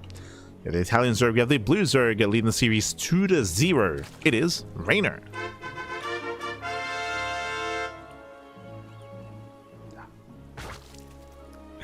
And spawning in the bottom left-hand corner, we have his opponent. Oh, let's go. Are we going for the same build? Are we both 10 pulling? Let's go. In the bottom left-hand corner, going for the 10 pull. So as his opponents, we have the South Korean Zerg player. We have the red Zerg. It is Solar. Just realized I pressed the wrong buttons for the wrong intros, but it's fine. It's fine. Pappy. Yo, he's got his Team Vitality shirt. Let's go. Ah, blast from the past, Pappy. But here we go. We're getting into game number 3 here again. 10 pool versus 10 pool. Mirrored builds. The reasoning for this is because of the map itself. Welcome to Tourmaline. Tourmaline is a very small map of the map pool. Short rush distance by ground. Aggression is favored, and both players are embracing aggression. And we'll see how this kind of unfolds. I would imagine we just kind of bounce off each other and we just get into a macro game from here. There's a world where maybe one player avoids the links of his opponents, right? We avoid the overlords as we will scout each other. Curious as to the pathing. Okay, we're just going straight across. We're just going straight across. So Ling's gonna be moving out. And we'll see how hard we commit from here. So we have our Ling production. Where's the Spider-Man meme? True. Let's go. As both players do scout each other with the Overlord, so they both know. Who hits first? Oh! Yeah, again, they do bounce off each other, and we drone. So Reynor is droning. Solar is not. Okay, no, there we go. So Solar, he does drone up as well, a little bit later. So we are just kind of bouncing off each other. Bouncing off each other. Droning, saturating. Getting into the early game. Solar, he has to back off. Has to pull away. Whew, hey. Okay, so from here again we can just drone up and saturate. Because the gases are so late, there's a very high chance we get into 2-base roach play from both players, and we might even go into 2-base muta. That's once we establish our natural, to be fair. Solo does have oh, he's actually at a link deficit. And it does poke in. And the queen does move down. And Reynor will be able to engage. Now without the queen, Reynor, he should have enough here. The voids are being pulled to make sure the queen doesn't get surrounded. And Reynor holds. And again, Reynor heals up by 2 drones. So that's why the fight did go slightly in favor of Solar initially, but Reynor gets away with a higher drone count with a better economy. This is a better start for Reynor. It's a better start. Like, sure, you can say, like, oh, damage was done to the queen and to the hatchery. That doesn't matter, right? This is basically a resource that was used. It was just buying time. So, better start for Reynor. Gas is now on the way. Solar does have a slight gas advantage over Reynor. That is true. And again, my question becomes, as Solar gets into main base, he does see the later gas geyser out of Reynor. And we'll see if Solar is tempted to go into a lair. Because he does know that his lair is going to be faster than Reynor's. 100%. What's going to be? Link speed. Okay, link speed first. Interesting. So this might be what we saw initially out of Solar on Winter Madness, where Solar walls off on 2 bases and then he hides a link flood. That's what this screams. But we're still mining gas. Interesting. So I'm leaning towards maybe like a link flood into lair, into spire. Reynor likewise walling off on 2 bases. Reynor, he should be skipping link speed and going into roach play into a lair as well. No, he also goes into... Okay. Great minds, they continue to think alike. Both players went into the 10... Sorry, they both went into the 10 pool, and both players are going into link speed into a link flood. Same follow-up. You can see here 14 links on the way for Solar. Reynor's also massing up Zerglings as well. They both have the same idea. Same idea. They're both animals. Ay. They're both synced up, Pappy. They're synced up. The Zerg brain, the hive mind. No. Now, there is a slight variation, of course. +1 carapace versus +1 melee. So a slight variance or slight differential when it comes to the follow-up. When it comes to the upgrades of choice. Here we go. Solo does finish up link speed first. He does reveal his army. And Reynor's getting ready. He's getting ready back at home. Third base is exposed. Solo wants to lure him out. Link speed is still not done for Reynor. There's still no link speed. But so far he's defending. Oh. Pulls back to the queens. Nice control out of Reynor. And nice control so far. Lings, they do get a surround, and can they force a cancel? Hatchery gets low, but does survive. In the end, does survive. We do see a roach follow up here by Solar. Again, the carapace leads into roach play. Melee less so. Oh, as Reynor does overextend. Yeah, a bit of a late reaction. Bleeding out some extra lings. And Reynor does spot the roaches. He's aware of the follow-up. He wants to surround. Can he catch the roaches? He can. Massive surround here. He catches out the roaches. Gets 1, 2, 3. 3 roaches getting caught out. Queens as well. Ay. Yeah, some expensive losses here for Solar. Gets caught out in the open. Likewise gets another roach surrounded. And that's what, 4? 5 roach kills? Not the Ravager though. It was 4. So 4 roaches go down. Behind this, more lings on the way. A handful of defensive roaches as well for Reynor. That's still 30 lings in production. That's a lot of Zerglings. It's a lot of lings, Pappy.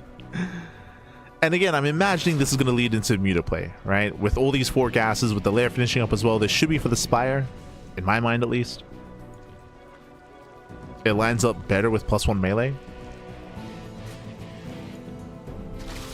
Yep, there it is. There's the Spire. So Solo's on a bit of a timer. Now, Solar, if he clicked on the Zerglings and if he sees +1 melee, it does scream muta play. And you can see that Solar, he's not droning. He's not droning up. You can see here he's cutting works at 43. He's making more roaches, waiting for roach speed, and this should be leading into an all-in from Solar. to just strike with Mass Roach Ravager to try to kill Reynor before Mutaplay. God, there are so many links. Reynor dancing with the army, but he has to be very careful not to get caught out. Yeah, Solar he commits. Remember, there's no roach speed here for Reynor. His roaches are lagging behind. And roach speed is almost done. Yeah, there are too many roaches. Too many roaches here. Reynor, I don't think he can quite engage. Reynor bleeding out roaches. Unable to catch reinforcements. And Soul is here. He's here to punish. He's here to punish, Pappy. So nice kiting. Avoids the surround. Ooh, reinforcements are gonna somewhat get caught though, but there's still so much roach ravager here for Solar. And Solar, he should have enough. We have link reinforcements. Okay, we come in for the surround. Okay, never mind. Surrounds the army. Yeah, comes in for the surround. Locking down the Ravagers. Very nice play here by Reynor. And is it enough? It's still close. We have 6 meters on the way. It's still close. Let's get a transfuse. Barely pulls back. Solar's overwhelming. Meters are popping up, but how many drone kills? How many drones are going to go down? How much economic damage? As meters, they will eventually clean this up. Eventually. But there are the drone kills. Yeah, they bust into the mineral line, getting 1, 2, 3, 4 drone kills so far and counting. And this is too much. This is far too much at this point. Quickly becoming critical damage. And in the end, Reynor did not get away with it. Didn't get away with it. So 12 drone kills. Oh. 12 drones, pushing into the main. Getting up to 16. More links flooding into the mineral line. And this is critical damage. Critical damage. Again, Reynor, he was greedy. He tried to get away with Mass Muta. This time he did not get away with it. This time Solar committed to the all-in. This is what I wanted out of Solar on Title Citadel, if you remember. It's what I wanted out of the game too.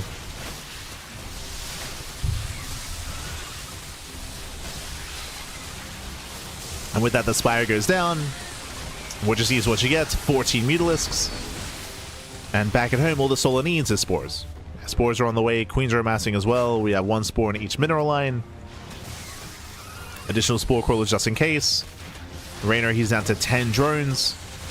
Down to 9 workers even.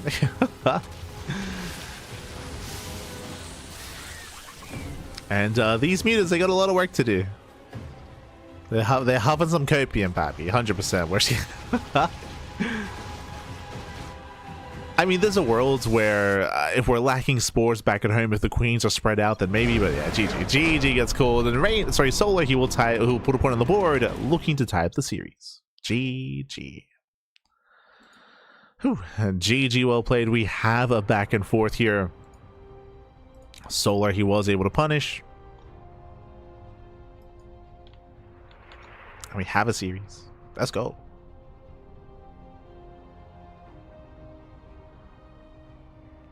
Here we go.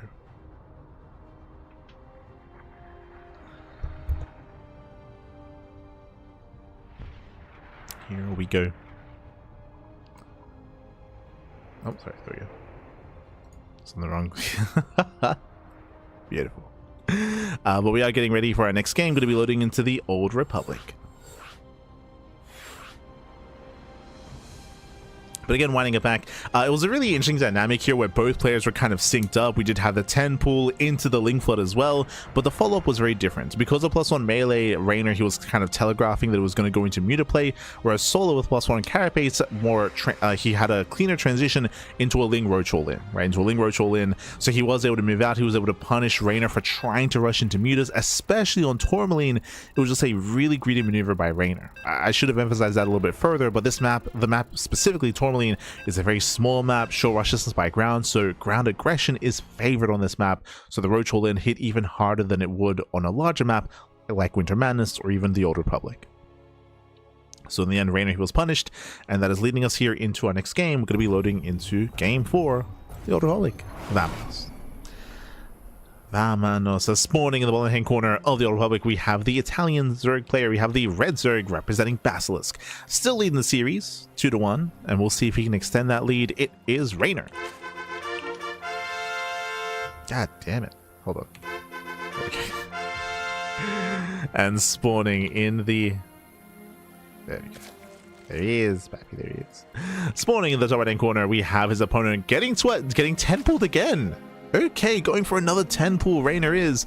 We have the South Korean Zerg player. We have the blue Zerg looking to tie up the series, putting a point on the board. It is Solar. Here we go. Here we go, as again, Reynor does go for his early 10-pull, once again going for the early Ling aggression, the early Lings, and Solar currently is unaware. Solar, he will have a couple of seconds to react with his Overlord scouting the Lings moving out across the map, and just like we saw in game 1, it's going to be on Solar to micro his units, micro his drones, and to minimize losses and have a stronger defense. It's all about that early game micro. Meanwhile, we'll see if Reynor can out-control. If he can out-control... If you remember, this is a role reversal of game 1. Game 1 is where Reynor was able to shut down the 10-pull and come out ahead. We'll see if Solar can do the same.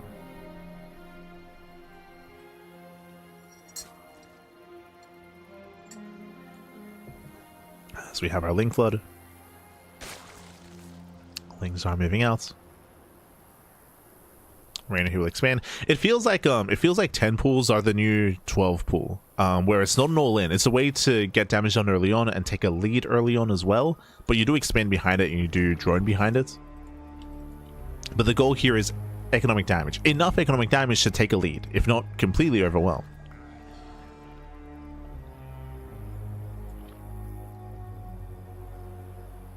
As of course Solar is aware. Lings are revealed. And Solar, he does have to pull the boys. There we go. As I mentioned before, it all comes down to the control, comes down to the micro. Solar, he has to minimize drone losses. So minimize losses and buy time. So far, nice damage here by Reynor. Oh, gets one. Yeah, one drone goes down already. Oh, and Solar's gonna lose everything. Oh god, heavy losses here. Solar, that was not the surround to go for. He was too premature. He was too premature here too soon. He will lose everything, and with that, Reynor, he will out control. Big misjudgment there from Solar to engage too early, too soon. 10 drone kills, kills the natural expansion. That is game-ending damage. And Solar, again, just fumbling the ball early on here. GG gets called. Reynor takes a 3-1 lead in the series. Whew, GG. And GG, well played. So when it comes to that defense, again, it's very similar to a 12-pull defense, but Solar, he engaged too soon. I'm not saying that he pulled the boys too soon. That was fine, but he should not have taken that fight. It's just about poking, prodding, dancing with the army, waiting for your Lings to have more progression, of course, and to be a little bit more careful. Because Solar engaged too quickly, he started losing drones very fast. Whereas ideally, you want to buy time for your Lings and buy time for reinforcements to arrive instead, because you cannot win that head-on fight, even with that attempted surround. Like, the surround wasn't too bad there for Solar, but he was just overwhelmed by the higher Ling counts. GG. GG, well played. With that, Reynor, he does take lead. I will say that specifically when it comes to 10 pulls as well, because the patch is so new, I'm sure that likewise players are also getting a little bit more experience as these games progress with how to correctly defend against 10 pulls and how to correctly like judge like when to engage, how to engage, and all that stuff. Like it feels like there's going to be a slight learning curve getting into more games like this as players get a little bit more comfortable when it comes to that 10 pull defense. But here we go. Here we go. We're getting into our next game, and spawning in the top left-hand corner of Ruby Rock, we do have the Italian Zerg player. Oh, we switched colors again. Lovely. There we go. We have the Italian Zerg. We have the blue Zerg representing Basilisk, leading the series 3-1. It is Reynor. God damn it, I keep pressing the wrong button. There we go. They just keep switching up on me. What can I do, Pappy? What can I do? They keep switching. And spawning in the bottom right hand corner, we have the red Zerg player, the South Korean Zerg. It is Solar. Beautiful. Go rocking that old Team Vitality jersey. Do love to see it. So now we are going to be opening up. This time we're joining, right? This time we're joining. This time there's no early game shenanigans.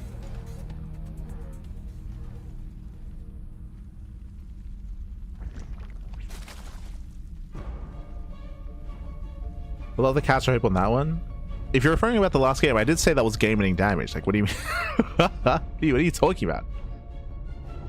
If you're referring to the 10 pool defense. Meanwhile, it is going to be pool first out of both Solar and Reynor.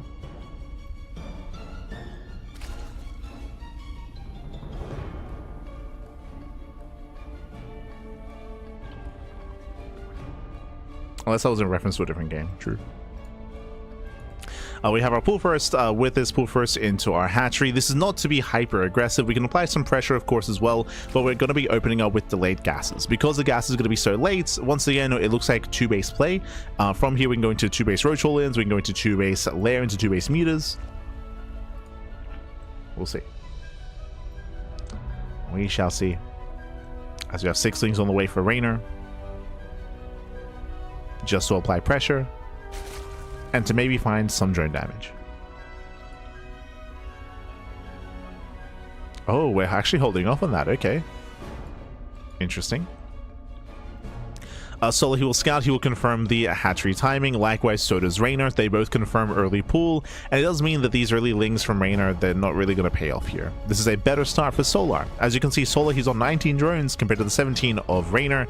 This is because Reynor invests into these early lings, but he can't really use them. Zerglings, they cannot be used.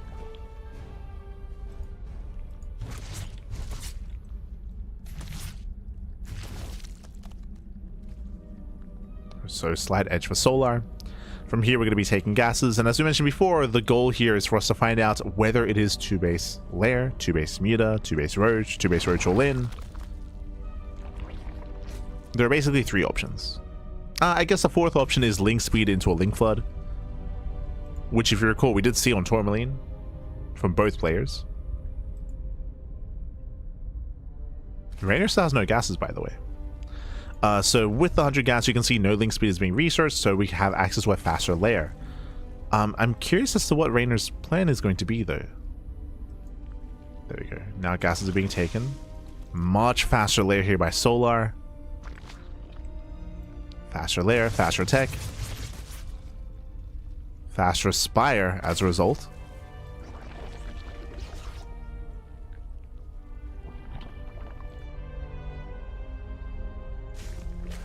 I'm assuming Spire, but again, we'll see. Meanwhile, Reynor's going to be one step behind. Oh, that is +1 range on the way. Never mind. Is the plan to go into roach speed? Again, the other option, as we mentioned before, is to go into roach speed into a roach all in. And that's very early +1 range. It could be a fake out.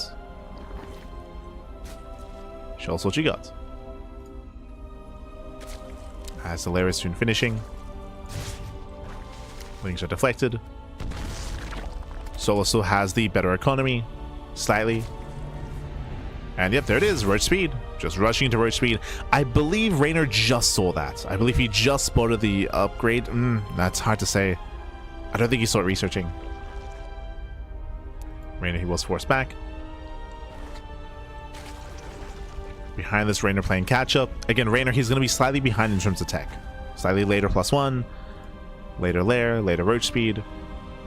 Roaches are already amassing here for Solar. And Solar, he's on 44 workers. We'll see if he stops at 44. Again, Rebroadcast is a smaller map, shorter rush distance by ground, so these pushes, these all-ins, they hit even harder on this map. And we're waiting for that timing. Upgrades are almost done. And we'll see if Reynor can hold. So it is important to note that defensively, roach speed doesn't really matter as much. So yes, he's going to be lacking when it comes to certain upgrades and certain tech, but he will have queens to help defend, right? He's going to have queens, going to have transfuse that will make up for it a little bit. And here comes Solar. He's still waiting a little bit longer here. Almost done. Yeah, he's setting up the highway here. Here comes the all-in. Solar coming worse at 44. Reynor did drone up a little bit further here, so a little bit of greedy play out of Reynor. Oh, Solar, he drones up behind this. His heart isn't in it. Solar, he now starts droning. Solar, he believes that he cannot kill Reynor. And so far, so good. Reynor's holding on. Again, Reynor, he does have the transfuse. Ooh, one queen gets caught. Yeah, we'll lose the queen. We have more reinforcements on the way, and Reynor holds. Reynor, he does hold, he does defend. And now Reynor, with the higher drone count earlier, will be able to surpass Solar. Oof. So again, this timing from Solar, it did not do enough. Solar now trying to catch up. Does at least have that upgrade advantage. Like, we have a window where +2 is going to be available for Solar as well. But this is a rough start. A rough start for Solar. The early timing didn't achieve what he needed it to. Reynor now taking a lead. Or getting more comfortable, I should emphasize. Jesus.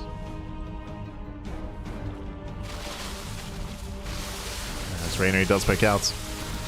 Just trading with the army, forcing out more roaches, forcing out a greater response. I believe Solar should be able to defend here.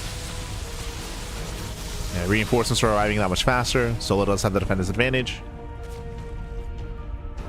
Solar is holding on.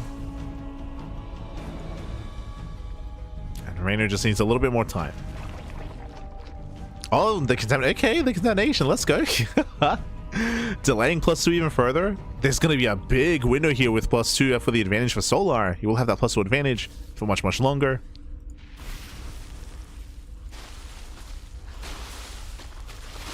Solar, he can still make use of this.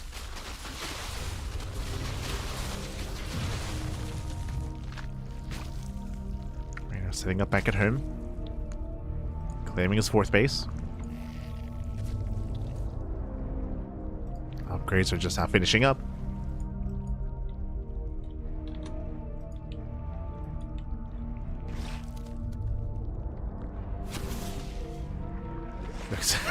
Solar, calm down. That's your overlord, Pappy. Calm down. Calm down, Solar.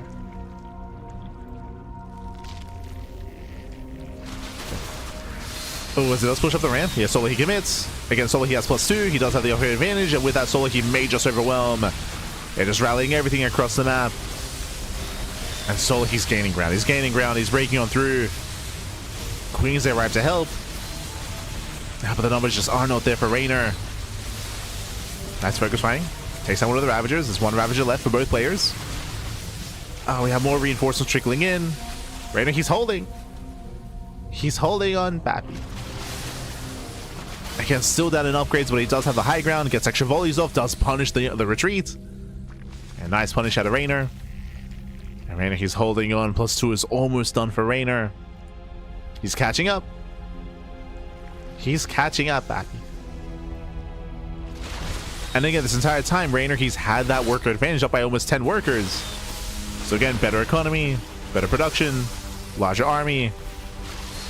And once again, Solar, he will miss that timing. He fails to break the 3rd. And Reynor's done it. Reynor, he's done it. He's breaking through. Remember, we need to, as Reynor, he was just 1 game away from claiming the series. And will overwhelm. There's just too many roaches, too much here from Reynor. Solar, he did have some strong timings available with +1 and with +2, but it was not good enough. It was not good enough. In the end, the aggression failed.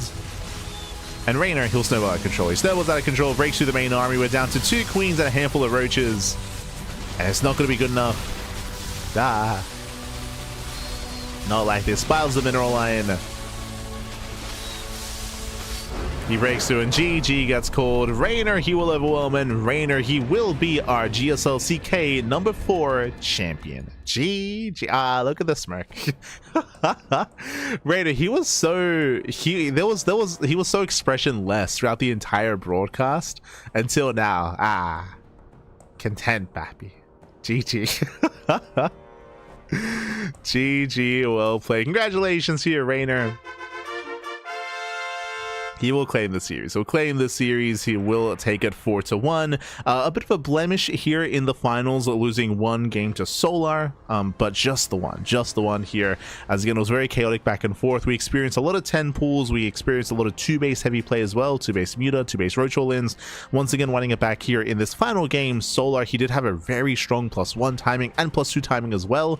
But if you recall, Solar, he did kind of second guess himself here when it comes to the first push. I don't blame him. Like, Reynor was also setting up defensively. Reynor, he did drone up a little bit further, that is true, but not by too much. So in the end Reynor, he did back off. Solo did back off. He did drone. It did mean that Reynor, he had the greater economy, and that did kick in. That kicked in coming into the mid game as well. GG, well played. Congratulations here to Reynor for becoming our champion. GG. We can have a look at the bracket as well, and it looks like there's going to be an interview. Okay, let's go. Looks like there is going to be a winner's interview. Now I don't think that I can get into a voice call with them, but I believe,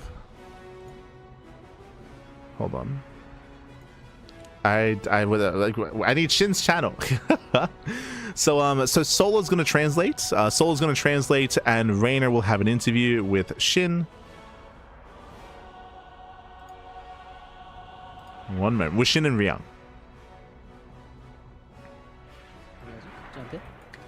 오케이. 서버 초대하기. So one moment. 채널은 비공개라는데. 따로 하나 파야겠네. So it looks like they're getting the interview ready. And I'm curious what Reynor's thoughts are. I mean, again, so winding it back a little bit here, this tournament here, as Reynor does claim the series, he took down Classic 3-0, took down Maru 3-1, and did take down Solar 4-1 in the grand finals as well. So strong showing here by Reynor. Bearing in mind that this was basically the first big event that was testing the changes to the PTR, and very controversial at that, because we had some very wild changes made that maybe weren't the most thought out changes, especially in the first iteration. We mentioned this earlier, I should emphasize it once again, but there was a shadow patch, a shadow like hotfix that was applied today, and more changes were made.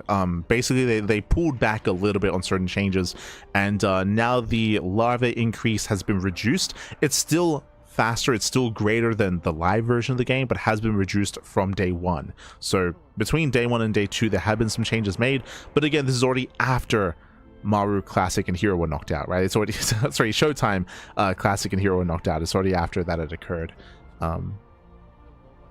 So because of that, we saw some Zerg heavy play here tonight.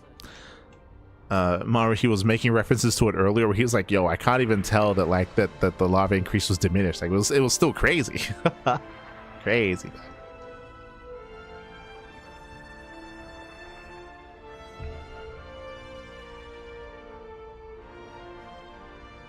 But again, just waiting for the players to for Shin to try to like scramble together an interview. When it comes to the consensus so far, I mean, obviously there was a lot of backlash to the changes that were implemented in day one. In day one, when it comes to that larva increase, it did mean for stronger early game, stronger mid game play for Zerg players, and we saw the Terrans and Protosses struggle to keep up as a result of that. We saw Clem, Hero, and Classic struggle in that respect. And likewise, we mentioned that because of that dominance, it didn't really allow us to actually perceive some of the changes to Protoss and Terran because we didn't get to that stage, referring to the Ghosts, referring to the gateway changes as well. But it looks like we have our interview. Obviously, when we played yesterday, patch was very broken, and today they fixed it, but I haven't played any more games against us other than yesterday, so I would have to play a bit more. 일단 어제는 너무 저그가 사기였기 때문에 오늘 그래도 핫픽스 된 걸로 알고 있는데 일단 게임을 조금밖에 안 해봐서 확실하게 말할 수는 없을 것 같습니다. 근데 어제는 되게 좋았던 것 같습니다. 그럼 오늘 마루랑 했을 때 테란전은 좀 달라진 게 느껴졌나요? Do you feel any difference against Maru today? No, actually, it felt pretty balanced in a way. Like I think early game is harder for Zerg because everything comes faster. I would say mid game is slightly easier, but overall, like he lost games because he made game losing mistakes, and I lost my game because I made game losing mistakes. So it felt pretty balanced against Maru at least. 제 생각엔 밸런스가 굉장히 잘 맞는 것 같고요. 초반이 저그가 확실히 훨씬 That was real. 모두가 때문에 좀 더 빡세진 부분이 있는 것 같고. The bias from Ryang. 이제 중반 단계에서는 저그가 좀 더 쉽게 느껴지는 그런 부분이 있었던 것 같고, 그리고 이제 서로 지고 이기고 했잖아요. 그런 경기들에서 서로 이제 질 수밖에 없었던 큰 실수들이 있었기 때문에 게임은 굉장히 밸런스가 잘 맞는다고 생각합니다. 밸런스적인 부분의 문제라기보다는 이제 플레이어들의 실수가 좀 있었기 때문에 졌다 이런 얘기인 것 같고, 그러면 만약 어제 점프전을 해봤고 쩌태전을 해봤는데 만약에 테란전과 토스전 고쳐야 된다면 어느 정도쯤은 좀 고쳐야 된다고 This is 생각해요. Ryung asking the question. 밸런스 패치적으로. 밸런스 치고. As a Zerg against Protoss or Terran, do you think anything we have to change about it? What do you feel? Well, this is a bit maybe controversial, but I think the Reaper is coming too fast now, and I'm sure there's going to be some builds where Hatch First is not viable against. So I would like to see Hatch First as a standard opening and not something you can gamble on.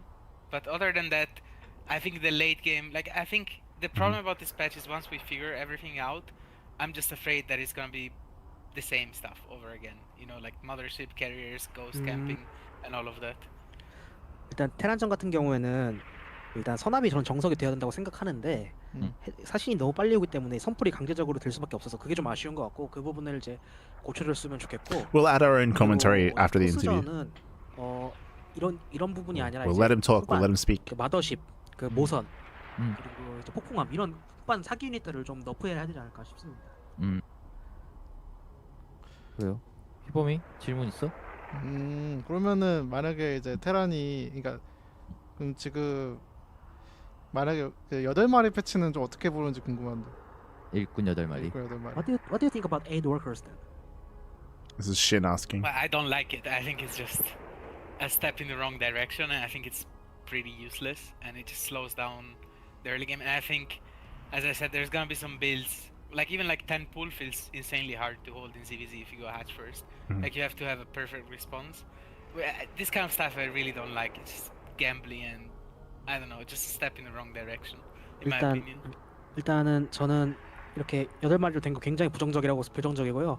모든 걸 초반 빌드들을 모든 걸 느리게 하고 그리고 이제 저저전 같은 경우에도 선압을 하게 되면 거의 10%를 막는 게 엄청 힘들기 때문에 그러니까 선압이 일단 그래도 하면 어느 정도 막아야 된다고 생각을 해가지고 굉장히 부정적이고 굉장히 잘못된 방향으로 가고 있다고 생각합니다.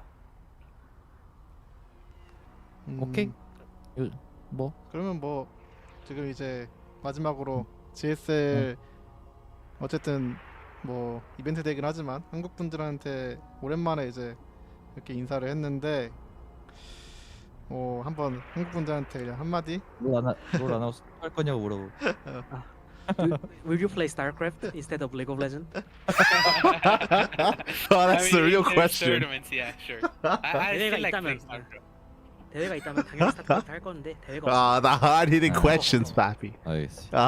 그냥 마지막 한마디 한국 팬들한테. Last word for the Korean fans. Thank you guys so much. Thank you for the invite. I had a lot of fun, and yeah, hopefully see you in another GSL in the future if it happens. I'll see if I can come back to Korea. Let's 대충 다 알아들으셨죠, go. 여러분? 다음에 GSL 하면 GSL에서 봅시다. 오케이. Thank you, Reynor. Thank you, Thank you Reynor. guys. Thank you. Thank you. Bye bye. Bye bye. Bye bye. Shout out to Shin, shout out to Ryung for casting the event and for, of course, conducting the interview. Shout out to Solar for being the translator. Despite losing, despite coming second, Solar, he was kind enough to jump on for an impromptu translation. So big shout out to Solar, again, Shin and Ryung. And likewise, a big shout out to GSL for hosting the event. You know, again, Patreon is the place to be, support the tournament as well. Now, very quickly in regards to some of the answers here, a lot of this is just a lot of common, I would say, concerns about the patch. We spoke about this briefly previously as well, and again, it's hard to like run an event like this without discussing the patch at least a little bit. As always, you know, try to be constructive with your feedback and with your comments regarding the patch itself. But one of the common concerns with the patch is that it isn't addressing some of the bigger issues in the game currently. Reynor, he alluded to late game ZVP. The other big one, of course, is mid to late game TVP as well. A lot of the Protoss matchups in the mid to late game are a little bit problematic, right? We're referring to like Protoss gaining map control and going into a mass gateway setup. I will say that potentially the warp gate changes are supposed to try to remedy that, and then we also have like late game Sky Toss and ZVP as well. It's important to bear in mind that we did see players attempt to rush Sky Toss in this tournament and they failed to do so, but this is not the same as like building up and your ideal like death ball of a Sky Toss late game army. A big reason why they struggled to do so was because they failed, or they couldn't be active in the early game because of the gateway changes, and it forced more defensive play. But like if the game stabilizes stabilizes and if we're able to once again embrace the mid to late game on a much more regular basis, then nothing has been done about that. You can definitely make an argument that the one change that was made that will be impacting that kind of later stage of the game is the ghost changes. And if you've been watching the first 2-3 weeks of the PTR, you would have seen that the ghost has been dominant in late game TVZ, but that's why in this PTR update there were some amendments, there were some changes made to the ghost, but we didn't really get to experience any of that because of the Eliva change that we had. We saw a lot of games end much earlier, and we didn't really allow both Maru or Clem really much opportunity to embrace the ghosts and to be able to use them against like a Brewlord Infestor army or like an ultra based army or anything like that. It's mainly Brewlord Infestor. The games just didn't really get there. This is the big issue that I had that we expressed at the start of the broadcast, that because of the larva change, it's overshadowing everything else, right? It's not really allowing us to see, you know, what changes or what impact the new gateway changes have provided or what impact the ghost changes have provided as well. Like it's just kind of overshadowing everything else and hasn't allowed anything else to really see the light of day, which is important for testing purposes, right? Like we need to see these changes. We need to know if we've gone too far, not far enough, what other changes need to be made. But there are definitely aspects of the game which haven't really been addressed, which a lot of people were hoping for, right? They were hoping for something to be done about mid-game TVP, for example, late-game PVT, late-game PVZ, and yeah, that hasn't really been addressed in the PTR, unfortunately. I will say, as I said before, that it's a good thing that we had like that shadow patch that did make some adjustments. Like clearly that shows us that Blizzard is paying attention, or they felt the need of like very quickly like, oh my god, like this is maybe too much and this is unintended and we need to quickly pull back. So I think it's a good thing that happened. And I'll say something that I've been saying the entire week or the entire PTR, and it's getting a little bit old at this point, but I'm just hoping that we get more changes or more updates like this on a much more regular basis. We cannot wait 3 weeks for another PTR update. We can't wait that long, like no shot. I understand that we're on a timer where we're a little bit strapped for time when it comes to pushing the game live. For those that are unaware, there may be some people that are unaware, BlizzCon is on the horizon, and I believe the idea is for us to have the new map pool and have the new live version of the game ready for BlizzCon, because we have the RSL finals at BlizzCon, but we also have the Blizzard Cup, right? Like there's like a Blizzard like show match event happening, which also has StarCraft at BlizzCon. That's in September, and September is not that far away. Like it's it's right around the corner. We're getting into July, so there is a bit of like a time limit to try to iron everything out in time for BlizzCon. So I understand that, but yeah, I'm hoping that we can have some changes pushed through. When it comes to like the worker count change, so very quickly, Reynor, he of course expressed that he wasn't really too fond of it. The idea and the goal for the worker count change is to increase diversity. Everyone knows this. Everyone's been saying it. That's the goal. I think what a lot of people are finding is that it's failing to achieve that goal. That it's not achieving what the intention. So if it isn't achieving that, then we should consider maybe pulling back on it and reverting it or adjusting things a different way. I think the issue right now when it comes to like adjusting things a different way, I think they want like a big fundamental foundational change to the game, which I'm not opposed to personally. But the problem is that we're already 4 weeks into the PTR, and for example, to like go for a hard switch from like a lower worker count into going back to 12 workers, but like changing the base placement or changing the mineral patch placement to slow down worker income, or to go for like a macro mechanic change and to make a change to like the mule and to chrono boost and to injections or remove it entirely or whatever. It feels a little bit too late to test that now, right? Like we're already 4 weeks in. Don't know how long we have left for the PTR, so if they wanted to make a foundational change, and if the lower worker count isn't working, then it feels like we're running out of time to try something else. It feels like a little bit too late for that. Is the issue that we've now found ourselves in. So yeah, we'll see what happens, of course. And again, big shout out to GSL and to Soup for making this event a reality. Big shout out to all the patrons and supporters as well on the Patreon to be able to fund this event as well. Big shout out to Shin. He was a big part of organizing this, bringing together all the players and creating this kind of like GSL versus the world-esque bracket to test the PTR changes. And clearly, like, this did have an impact. That's why we had like the knee-jerk reaction, like Shadow Patch. They made a bunch of changes, so you know that's in the end that is like a beneficial thing. Like that is good that happened, but yeah, the PTR is still a work in progress, and it still feels a little bit aimless. It still feels a little bit directionless. It still feels undercooked for sure, and we got to get him in the kitchen, Pappy. We got to So we'll see.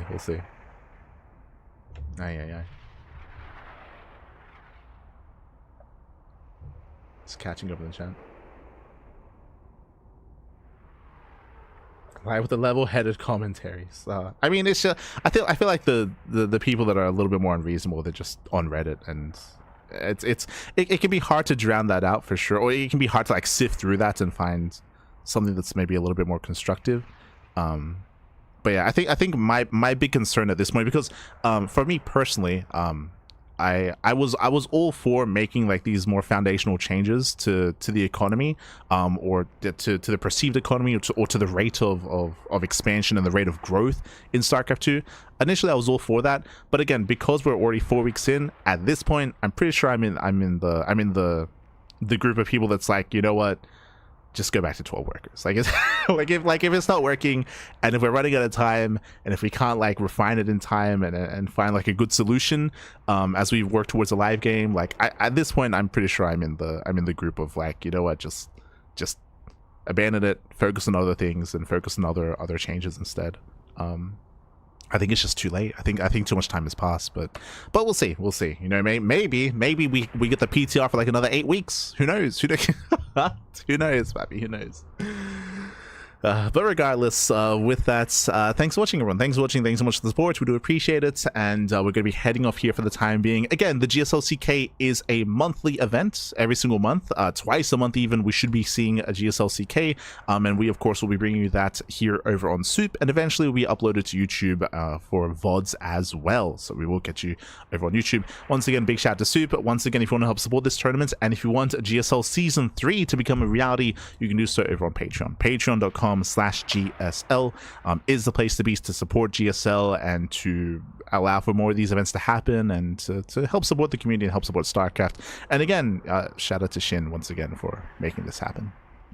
Big shout out to Shin. With that, thanks for watching. When it comes to the rest of our schedule here, I don't think we have the updated graphic yet.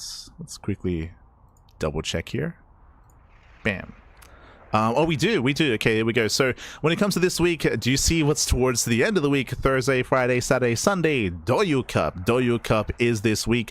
If you maybe haven't heard, Doyu Cup is a big event happening over in China, and it is going to be a big Legends tournament, basically. Some old school players are coming back. We got Innovation, we have Scarlet, we have Trap, we have Su, there's some other big names. Neeb, yo, Neeb, he's returning as well. Oliveira. Basically a bunch of old school retired players, fantasy as well, and many others. They've all been invited into a big event, and it's going to be happening over in China. It will begin on Thursday, and we're going to be casting it live here on the CranKy Ducklings. Again, we cast StarCraft on a daily basis. As you can see here, we have the Tuna Cup, we have Pixel Cup, we have the Pondcast, which is our weekly talk show where we do discuss all things StarCraft, going over the PTR, going over the patch. I believe Hearthstone has a David Kim interview that's coming out soon, so we'll be discussing that as well. We already spoke about the Tim Morton interview, and of course all things StarCraft. So again, plenty of content here. Typically we cast twice a day, every single day, but in 2026 we're slowing things down a little bit. It is nice to sleep and get some rest, so once a day sort of thing is when we're live. We cast all the StarCraft that we can. Thanks for watching. We'll see you guys later in the week for Doyu Cup, or we'll see you guys for some of these other open tournaments, bearing in mind that Masters of the Game is also around the corner. Homestory Cup is also around the corner as well. There's a lot of StarCraft going on. There's a lot of content that's going to be occurring, of course, and do check it out. I believe Doyu Cup is also going to be on the PTR, if I remember correctly. I believe it's going to be on the PTR. That's also going to be interesting. But regardless, thanks for watching, and we'll see you guys next time, whether it's for some more GSL CK or whether it's for some of our other content. We'll see you guys next time. Until then, thanks for watching. Hasta luego. Ciao, papi, ciao. Hasta luego. See you next time.